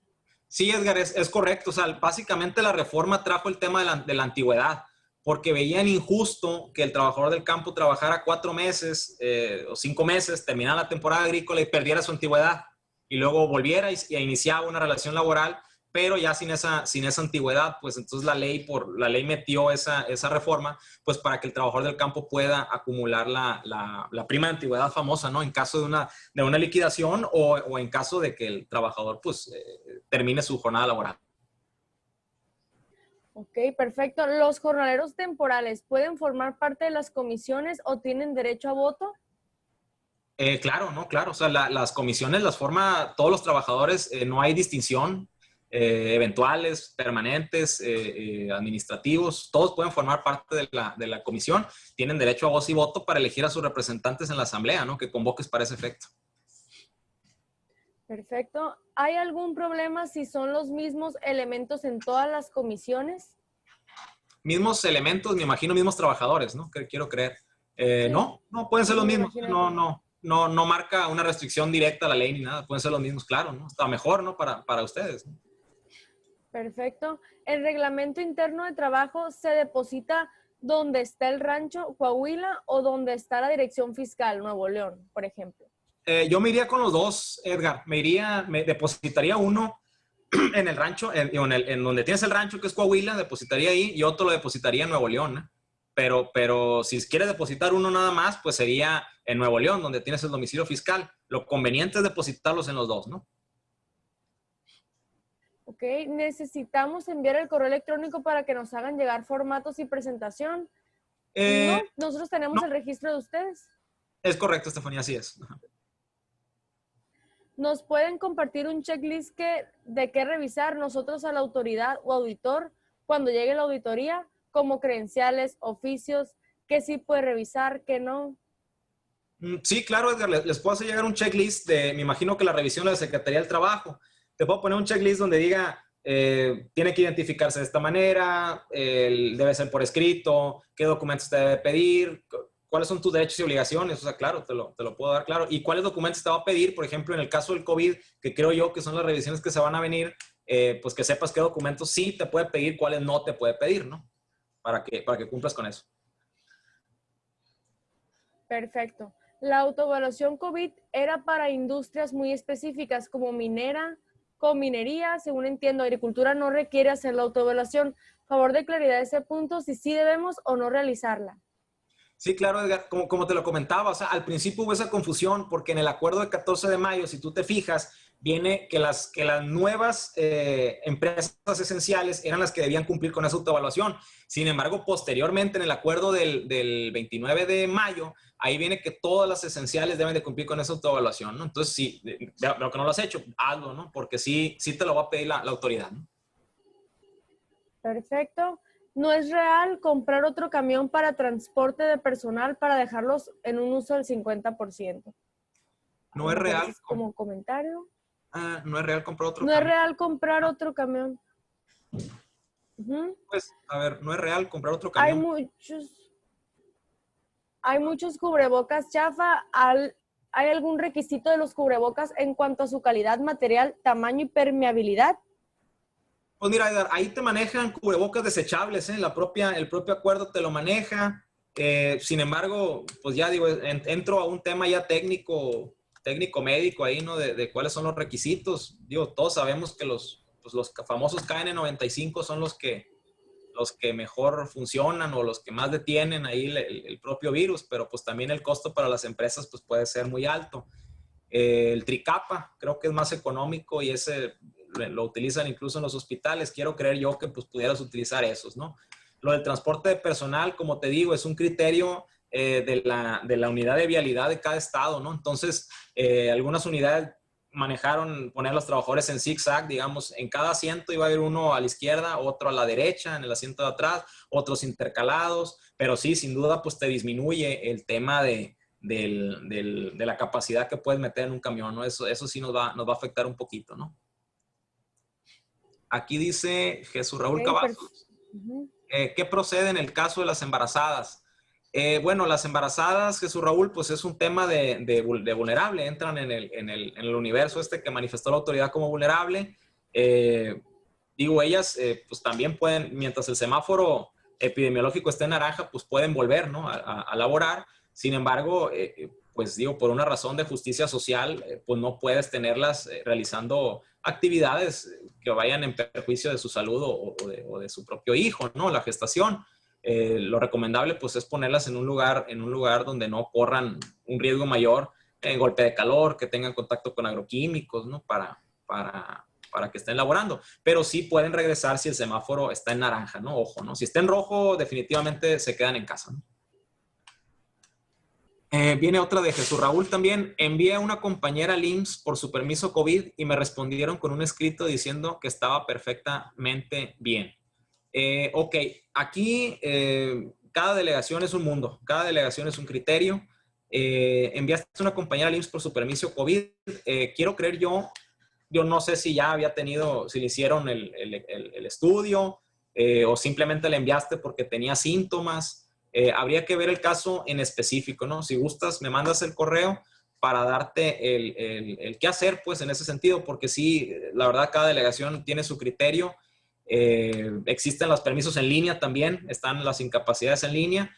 Si gustas, te mando el link por ahí, ahorita que me pases el correo, para que lo puedas tramitar en línea. Básicamente es un cuestionario donde pones los síntomas que tu trabajador tiene.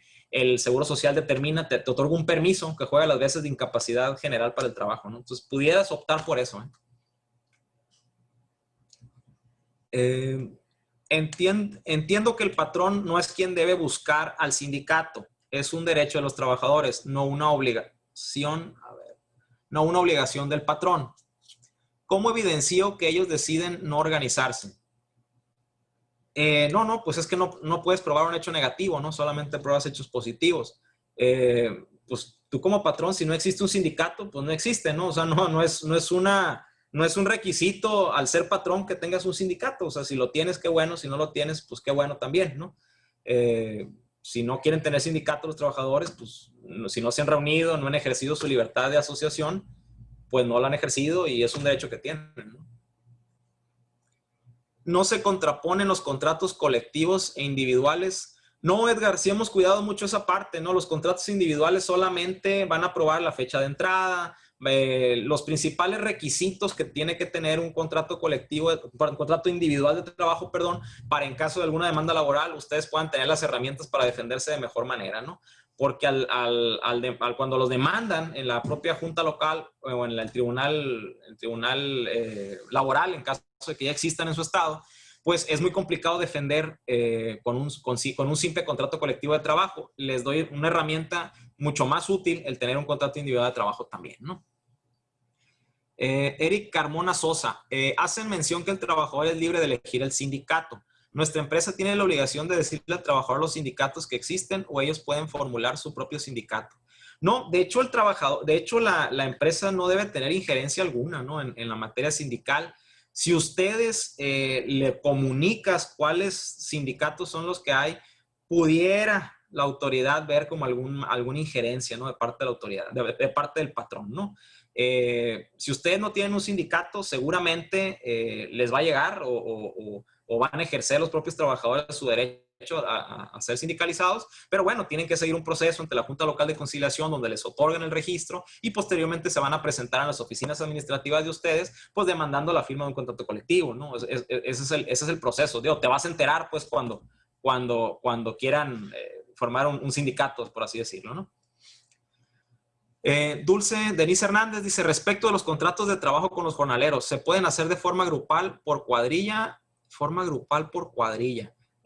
No, pues lo firman de manera individual, ¿no? O sea, cuando vayan llegando tus trabajadores del campo, pues sí tener un lugar especial para que ellos poner la fecha de entrada del trabajador, el nombre del trabajador, el beneficiario, como ya los comentábamos, y que lo firmen de puño y letra o poner su huella digital, ¿no? En un momento dado, ¿no?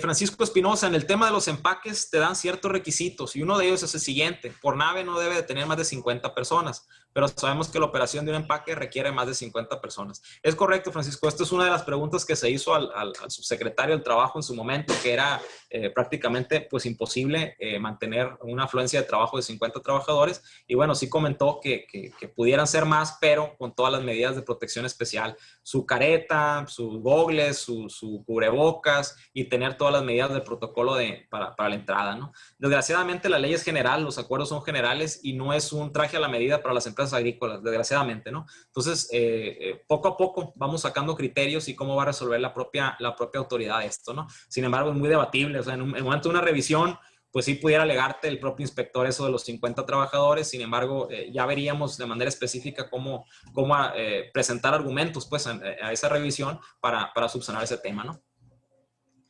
Respecto de los trabajos, bueno, eso ya lo vimos, vamos para arriba. Jesús Raúl Cavazos. ¿Es obligatorio pagar finiquito a los trabajadores cuando terminan sus contratos o se retiran de manera nuevamente? Es correcto, a ver, ¿dónde está?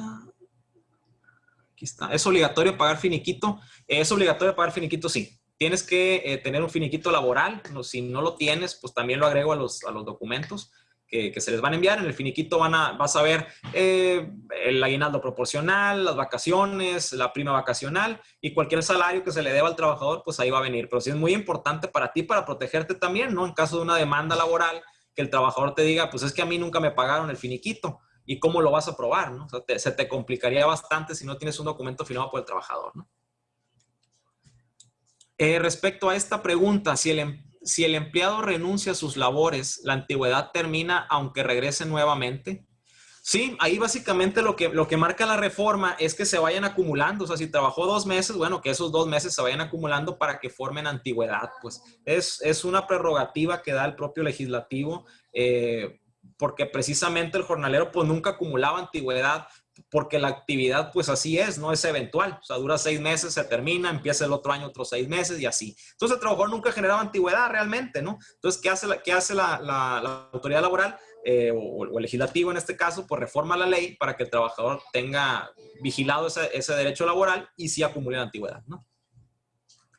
El cuadro de antigüedades que se menciona en el artículo es obligatorio a partir de ¿cuándo? 1 de mayo de 2019, Francisco Espinosa.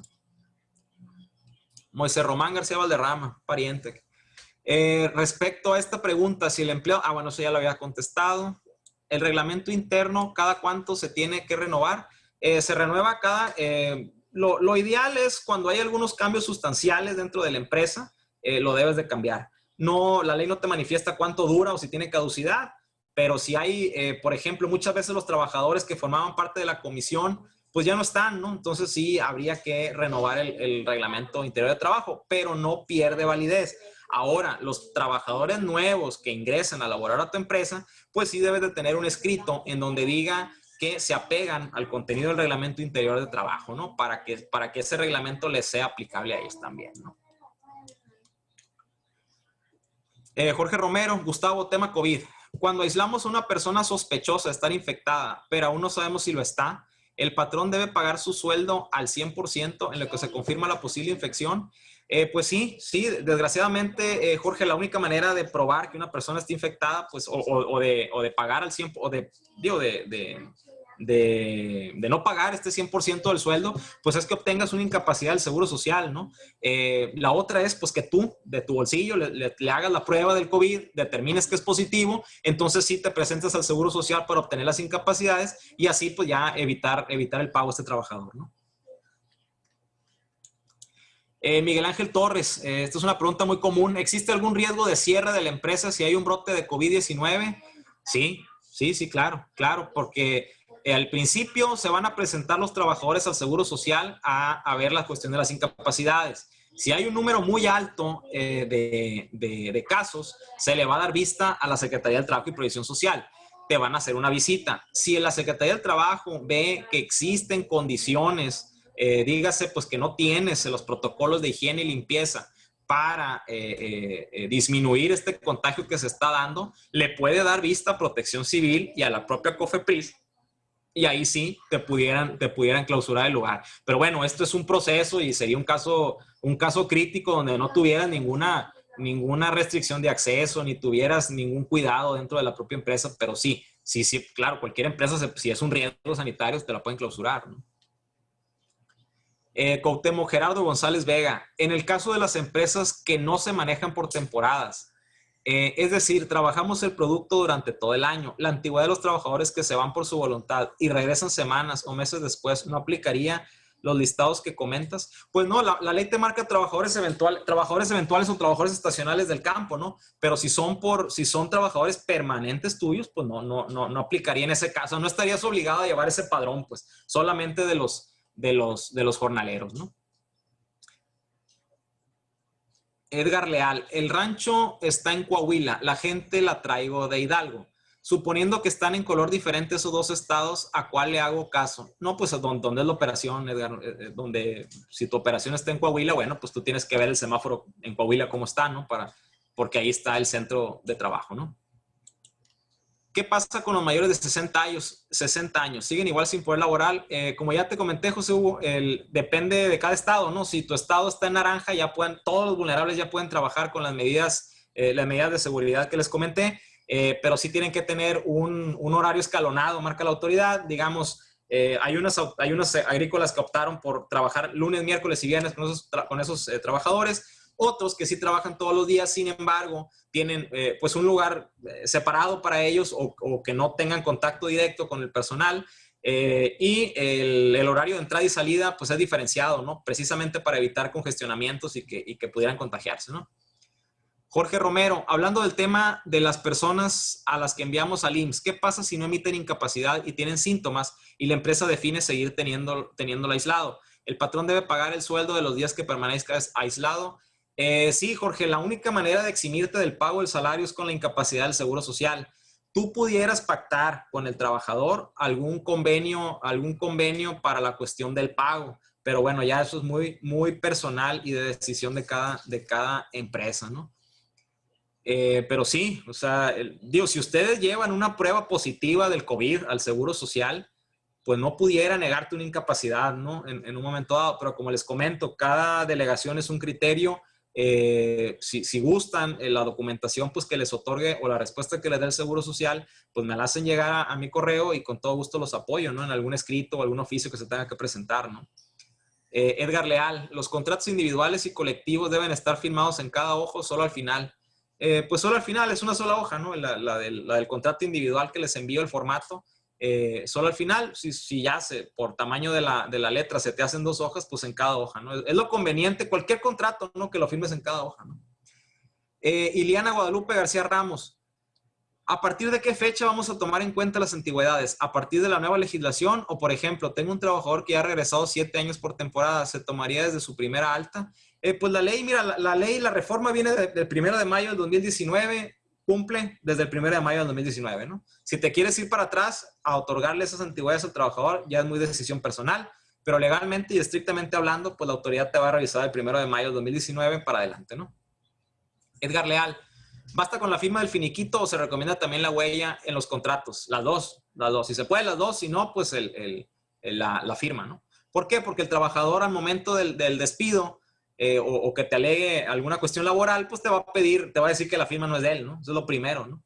Entonces, tú tendrías que meter una pericial grafoscópica para probar que efectivamente fue él. Pero si tienes la huella y tienes la firma, pues digo, tienes 2 elementos de validez muy fuertes, ¿no? Entonces ya el trabajador o el mismo abogado del trabajador, pues diría, bueno, pues no nos podemos ir por esa vía, ¿no? De ignorar que firmaste y ahí, pues, tendrías muchas oportunidades de ganar, ¿no?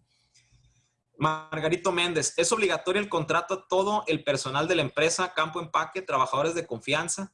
¿Qué pasa en caso de no contar con contrato para todos los empleados de la agrícola? Bueno, mira, es una obligación de tener un contrato, ¿no? Si tú no tienes un contrato, ¿qué es lo que pasa? En un conflicto laboral, la carga de la prueba siempre recae en el patrón.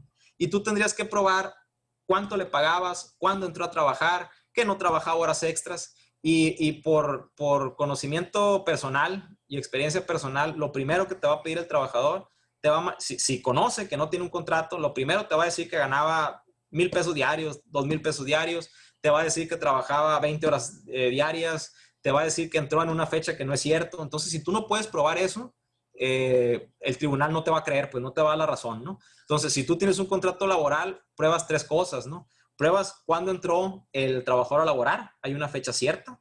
pruebas cuánto ganaba el trabajador de manera inicial y pruebas todas las cuestiones que manejamos aquí, ¿no? Una, que estaba firmado por el propio trabajador, que él reconoce cuánto ganaba, que él reconoce cuáles eran sus días de labores, ¿no? Entonces, sí es muy importante que lo tengas, ¿no? Las ausencias por sospecha de COVID y casos confirmados corren por cuenta de la empresa. Sí, mientras no tengas una incapacidad del IMSS, ustedes van a tener que pagar eso. Desgraciadamente la ley ni los acuerdos manejaron algo especial, pues, en ese sentido. La recomendación, digo, desgraciadamente, pues esta pandemia nos agarró con una normatividad, pues no acorde ni a la medida, ¿no? de la situación ni a la altura de la situación, pero sí habría que tener la prueba COVID, sin duda, de cada trabajador que se declare sospechoso o que se tenga sospechas, y con esa prueba, pues, acudir al Seguro Social, ¿no? Para que el seguro con la prueba, pues al menos en Sinaloa, pues la respuesta siempre ha sido el mismo criterio, otorgar las incapacidades, ¿no? Porque la prueba, pues, está ahí. Entonces, esa es la recomendación, pero sí, mientras no existan incapacidades del Seguro Social, pues no pudieras dejar de pagarle al trabajador. Si lo dejas de hacer, el trabajador te pudiera, y con toda razón, te pudiera alegar el pago ante la Procuraduría de Defensa del Trabajo, ¿no? Iracema Rodríguez, ¿nos pueden enviar el formato para el acumulado de antigüedades del trabajador? No hay un formato, Iracema, en específico, ¿no? Para acumular antigüedades. Solamente, pues, tú tienes que tener el registro, pues, contable, el registro de las altas al Seguro Social, ¿no? Lo que pudiéramos hacer es tal vez un documento donde el trabajador te reconozca de 1 de mayo en adelante, pues, cuántos meses te trabajó, ¿no? Para que pues, sea un reconocimiento expreso de parte del propio trabajador, que efectivamente desde el 1 de mayo de 2019, pues, te ha trabajado 4, 5, 6 meses, ¿no? Espectador anónimo dice, tenemos que entregar copia de su contrato individual de trabajo a los jornaleros agrícolas. No es una obligación. Lo ideal, pues, como todo contrato, es firmar en 2 tantos, ¿no? Pero si el trabajador te lo pide, bueno, pues adelante, ¿no? Pero aquí es, finalmente, en caso de un litigio, bueno, pues que tenga los elementos para defenderte. Edgar Leal, en caso de clausura, ¿en cuánto tiempo se puede reabrir? Pensando en los tiempos procesales más que en el cumplimiento de requerimientos y observaciones. Buena pregunta, Edgar. Mira, el tema de la clausura ya le corresponde a Protección Civil, le corresponde a la COFEPRIS, y ya llega a ser un riesgo sanitario, pues, en este sentido. ¿Cuánto tiempo se puede abrir? Yo, como abogado, te diría, bueno, yo metería un amparo, ¿no? Metería un amparo para frenar esa orden de clausura. Sin embargo, pensando como juez de distrito, él va a ponderar los derechos y te va a decir, a ver, ¿qué es más importante? ¿Que la empresa agrícola lucre o que se respete el derecho a la salud de los jornaleros? Entonces, pues ya desde ahí la llevas perdida, ¿no? Entonces, como amparo, es más, ni lo metería, porque sería perder el tiempo realmente del patrón, ¿no? Porque tú metes y como en los amparos se ponderan los derechos, pues siempre el derecho a la salud va a ser primordial, te van a negar el amparo y tu empresa va a seguir clausurada, ¿no? Entonces, pero te digo, sería un caso catastrófico que te clausurara la empresa, ¿no? Y hay muchos procesos anteriores para llevar a cabo a una clausura, ¿no? Primero te tendría que tener muchos casos ante el Seguro Social, que el Seguro Social compartiera la información a la Secretaría del Trabajo, que la Secretaría del Trabajo le compartiera la información a la Protección Civil, y que Protección Civil a su vez a COFEPRIS, ¿no? Entonces, sí es un tramo muy largo, ¿no? Entonces, sí lo veo muy complicado, ¿no? Moisés Román, a los trabajadores se les paga su finiquito al terminar su contrato, vacaciones y aguinaldo. Aún así, la antigüedad se le debería reconocer si el trabajador sigue laborando con un tiempo de interrupción de 15 días o mayor. Sigue laborando 15 días, no entiendo. A ver, los trabajadores, le podrías estar pagando la antigüedad en cada finiquito, no hay ningún problema, porque el caso de esto es que si se acumulan las antigüedades y el trabajador, la ley te marca que son 15 años, ¿no? Si el trabajador acumula 15 años y se retira del trabajo por la razón que tú quieras, le tienes que pagar la prima de antigüedad. Básicamente eso es a lo que va encaminada la reforma, a que el trabajador acumule esos 15 años y tenga derecho a esa prima de antigüedad, ¿no? Pero siempre cuando lo puedes estar pagando en el finiquito, cada 4 o 5 meses lo estás pagando la prima de antigüedad, tú ya cumplirías con esa obligación laboral, y al momento de que el trabajador te quisiera reclamar el pago de los 15 años de prima de antigüedad, pues tú le contestarías que ya tiene la documentación que avala el pago de esa prima, ¿no? ¿Considerará como bioterrorismo las malas prácticas del manejo del COVID? ¿Qué considera? ¿Habrá cambios en ese? Desconozco la materia esa de bioterrorismo, Miguel, te pido una disculpa. Ahí sí no es mi giro, ¿no? Jorge Romero, tema definición de beneficiarios. Si mis trabajadores no han definido sus beneficiarios por escrito y alguien fallece, su familia debe solicitar la definición de beneficiarios ante la autoridad laboral y ellos deben de promoverlo. O debido a que ya se puede definir dentro del contrato de la autoridad, ya no lo promueve. Buena pregunta, Jorge. Varios laboralistas nos sentamos a platicar este tema. La verdad es que la ley te dice, pon el beneficiario, pero no se reformó ni se derogó el tema de acudir a la Junta de Conciliación para hacer el tema para procesar, para que la Junta determine quiénes son los beneficiarios, ¿no? Entonces, el trabajador va a poner sus beneficiarios, pero sin embargo, los familiares deben de ejercer este derecho de paraprocesal, desgraciadamente, porque se pierde tiempo ahí, para que la Junta Local de Conciliación determine quiénes son los beneficiarios, ¿no? Aunque en el caso donde que es muy evidente que el beneficiario es la esposa, por así decirlo, pues te puede presentar un acta de matrimonio y bueno, pudieras proceder a pagar este finiquito laboral o lo que le corresponda por muerte del trabajador, sin agotar pues la instancia de paraprocesal, porque todos sabemos pues que es tardado, si dura 3, 4 meses, ¿no? Depende de la junta, pero sí es tardadito ese proceso, ¿no? Los exámenes médicos son solo para COVID. ¿Qué pasa con los posibles embarazos? Los exámenes médicos son solo para COVID. Sí, mira, el tema del embarazo ya es meterte en un tema de violación de derechos humanos, ¿no? Y entonces no queremos eso. O sea, tú no puedes negarle a una persona las labores porque está embarazada, ¿no? De hecho, es inconstitucional, hay criterios en ese sentido. Incluso les comparto, hay criterios donde dice que una mujer trabajadora embarazada que decida terminar la relación laboral o que el patrón pues firme algún finiquito laboral con ella durante el proceso de gestación, la trabajadora puede alegar, fíjese el criterio, la trabajadora puede alegar que no es su voluntad la firma de ese finiquito y esa renuncia que le pusieron enfrente al trabajador, al patrón, y el tribunal le da la razón a la mujer embarazada, ¿no? Tiene una protección bastante fuerte, ya son criterios jurisprudenciales, porque el tribunal dice es inverosímil que una persona embarazada renuncie a su trabajo a 3, 4 meses de dar a luz, ¿no? Entonces, sí tiene una protección especial a las mujeres embarazadas y no pudiera realizarle pruebas para determinar esto. Puedes determinar las pruebas del COVID, eso sí, ¿no? Porque la propia ley te manifiesta que cualquier enfermedad o riesgo de una enfermedad, pues sí lo puede checar, ¿no? Pero pues el embarazo no. ¿Puedo hacer contratos de trabajo con los jornaleros agrícolas por grupos de 20 personas? Si me manifiestas si puede ser un contrato colectivo, por así decirlo, de esas 20 personas, no. Tiene que ser individual por cada uno de los jornaleros agrícolas. César Guillermo Velasco. Una pregunta. En caso de muerte de uno o varios trabajadores por COVID, ¿hay algún trámite o requisito extra que deben enfrentar las agrícolas? Pues no, Guillermo. La verdad es que con la muerte de un trabajador, pues se vienen ciertas consecuencias sería enfermedad general, ¿no? En este caso. Las consecuencias pues serían el pago del finiquito a la esposa, a los hijos en caso, ¿no? Si no tiene esposa, bueno, pues a los hijos o si está solo el trabajador y falleció, bueno, pues a los ascendientes, ¿no? Pero no tiene ninguna consecuencia, salvo que la autoridad lo determine como riesgo de trabajo, entonces jugarían otros factores, ¿no? En dar aviso, ya sabes, hay que dar aviso a la Secretaría del Trabajo y Previsión Social, que hay un riesgo de trabajo y todo esto, ¿no? Pero hasta que el criterio no se confirme, tú lo manejas como una enfermedad general y solamente pago de finiquito a sus deudos, ¿no? Pues serían todas las preguntas en casa. Sí, dime, adelante, Estefanía. Muchas gracias, Gustavo. Me mandan a mí una pregunta que pregunta si es válido darle a los trabajadores sus beneficios, IMSS y todo a través de un tercero. Darle sus beneficios IMSS a través de un tercero. Me imagino que hablas del como outsourcing o algo por el estilo.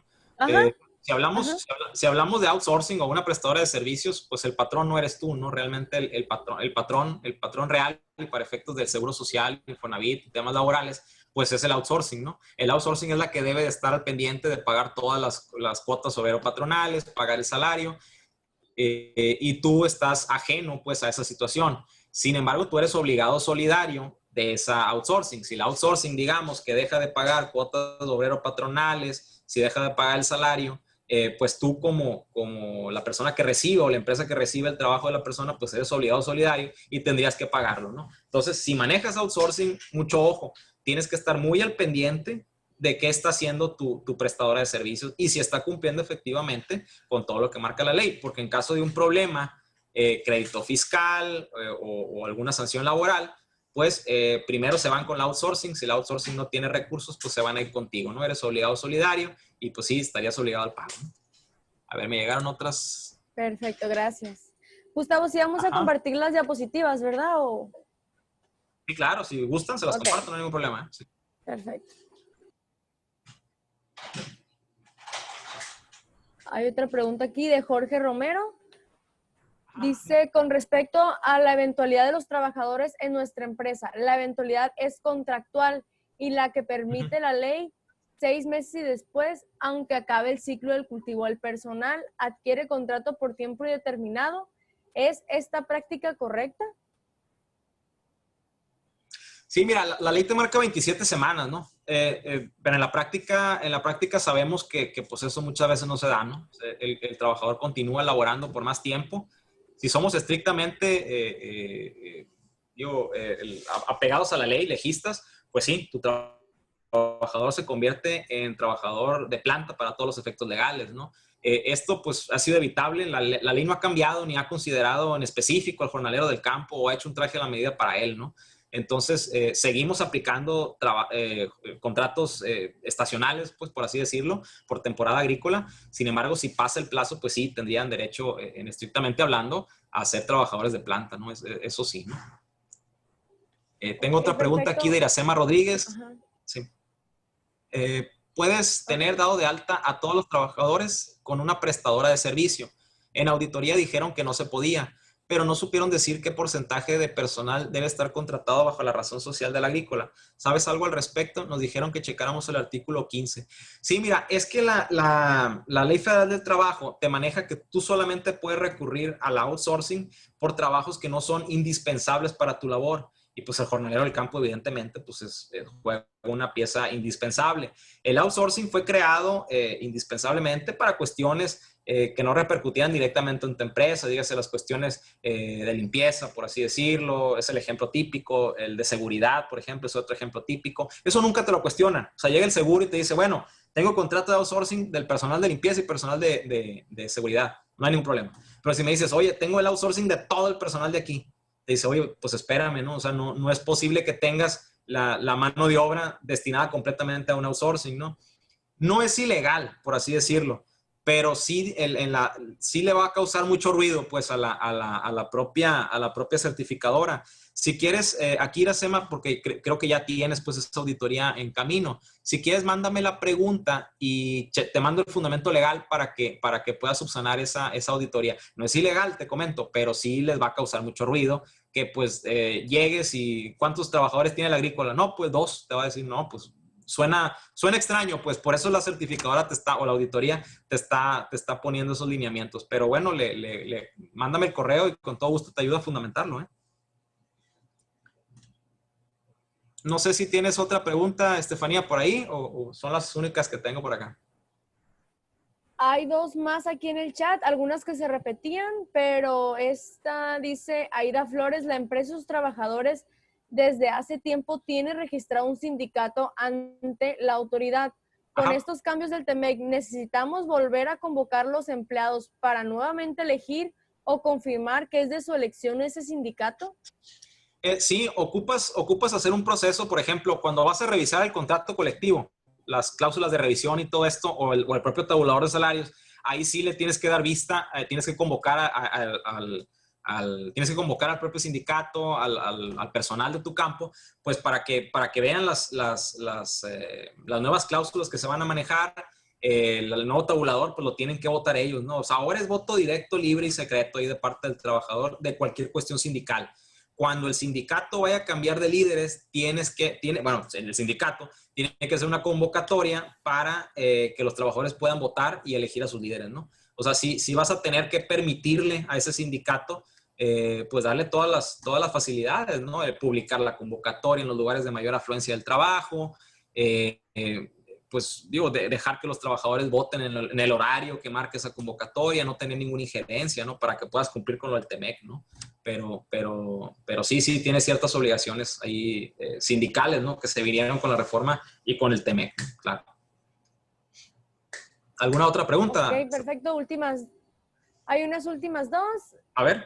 Dice Diana Moreno, si se entrega finiquito a un trabajador porque firmó renuncia voluntaria, ¿es necesario contar los días si esta persona regresa después de algunos meses? Sí, tienes que cumplir pues finalmente con lo de las antigüedades, ¿no? Si te trabajó 2 meses, bueno, pues tener registro pues contable de cuándo comenzó a laborar y qué tiempo llevó a cabo esa labor, ¿no? Sí, es una carga administrativa para las agrícolas, pero bueno, pues se tiene que cumplir, ¿no? Definitivamente. Perfecto. Y la última, Alfredo Ontiveros, ¿el IMSS a discrecionalidad podrá considerar como riesgo de trabajo las incapacidades por COVID? Mira, el IMSS incluso hizo una investigación de esto y se las envié, ¿no? Creo que en su momento se les hizo llegar a todo el gremio ahí de la ANPAC, ¿no? Es muy cuestionable el fundamento legal que trae el Seguro Social para determinar cuándo es un riesgo de trabajo por COVID. Como lo comentaba durante la plática, es justo y creo que está bien si el Seguro Social determina como riesgo de trabajo la enfermedad del COVID, pero para el personal médico, ¿no? Que la fundamentación que da el Seguro Social aplica específicamente para el personal médico, no para todas las empresas esenciales.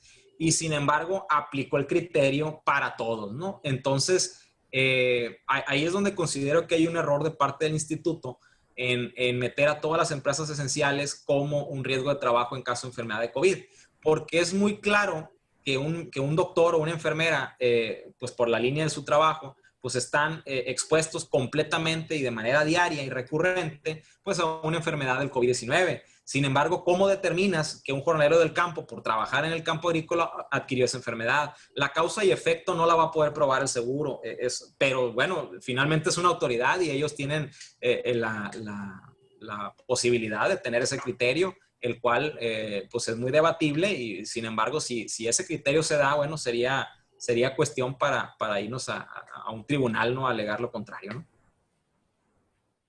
Ok, perfecto. Pues muchas gracias, Gustavo. Parece que ya no hay más preguntas.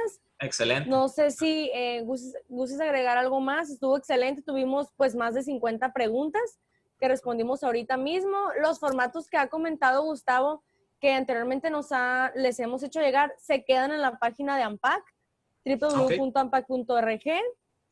El lunes les hacemos llegar las diapositivas y también los reconocimientos de participación, así como los formatos que nos comenta Gustavo. Y muchas gracias por todos los que participaron. Cualquier duda, pues ya tienen mi correo. Mi nombre es Estefanía Gamis y yo estoy en Responsabilidad Social. Y gracias, Gustavo. Aquí nos contactamos con el ingeniero Alfredo Díaz. Gracias, Estefanía. A la orden. Gracias.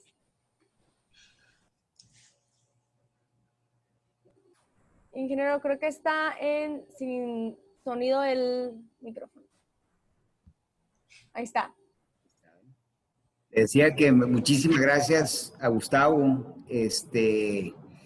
Como siempre, muy claro, muy explícita las explicaciones. Ojalá les haya quedado claro a todos ustedes. Como suele estar sucediendo, son muchos detalles que tenemos que estar cuidando y estaremos muy atentos a todos sus comentarios, sus dudas, lo que necesiten. Estamos aquí en ANPAC para servirles, para apoyarles y por supuesto Gustavo está a las órdenes de ustedes, ¿no? Si tuvieran algún otro comentario, pues háganoslos llegar y lo canalizamos al propio Gustavo, ¿no? De nuevo, muchas gracias. Vamos a estar permanentemente en contacto con ustedes, con el siguiente webinar, que ya en su momento se los haremos de su conocimiento. Traemos varios ahí muy interesantes, hay que estar al pendiente y pues no resta más que agradecer de nuevo a todo el equipo de AMPAC, a ustedes que participaron y sobre todo a Gustavo, ¿no? Que tengan un bonito y muy buen fin de semana y nos vemos pronto. Gracias.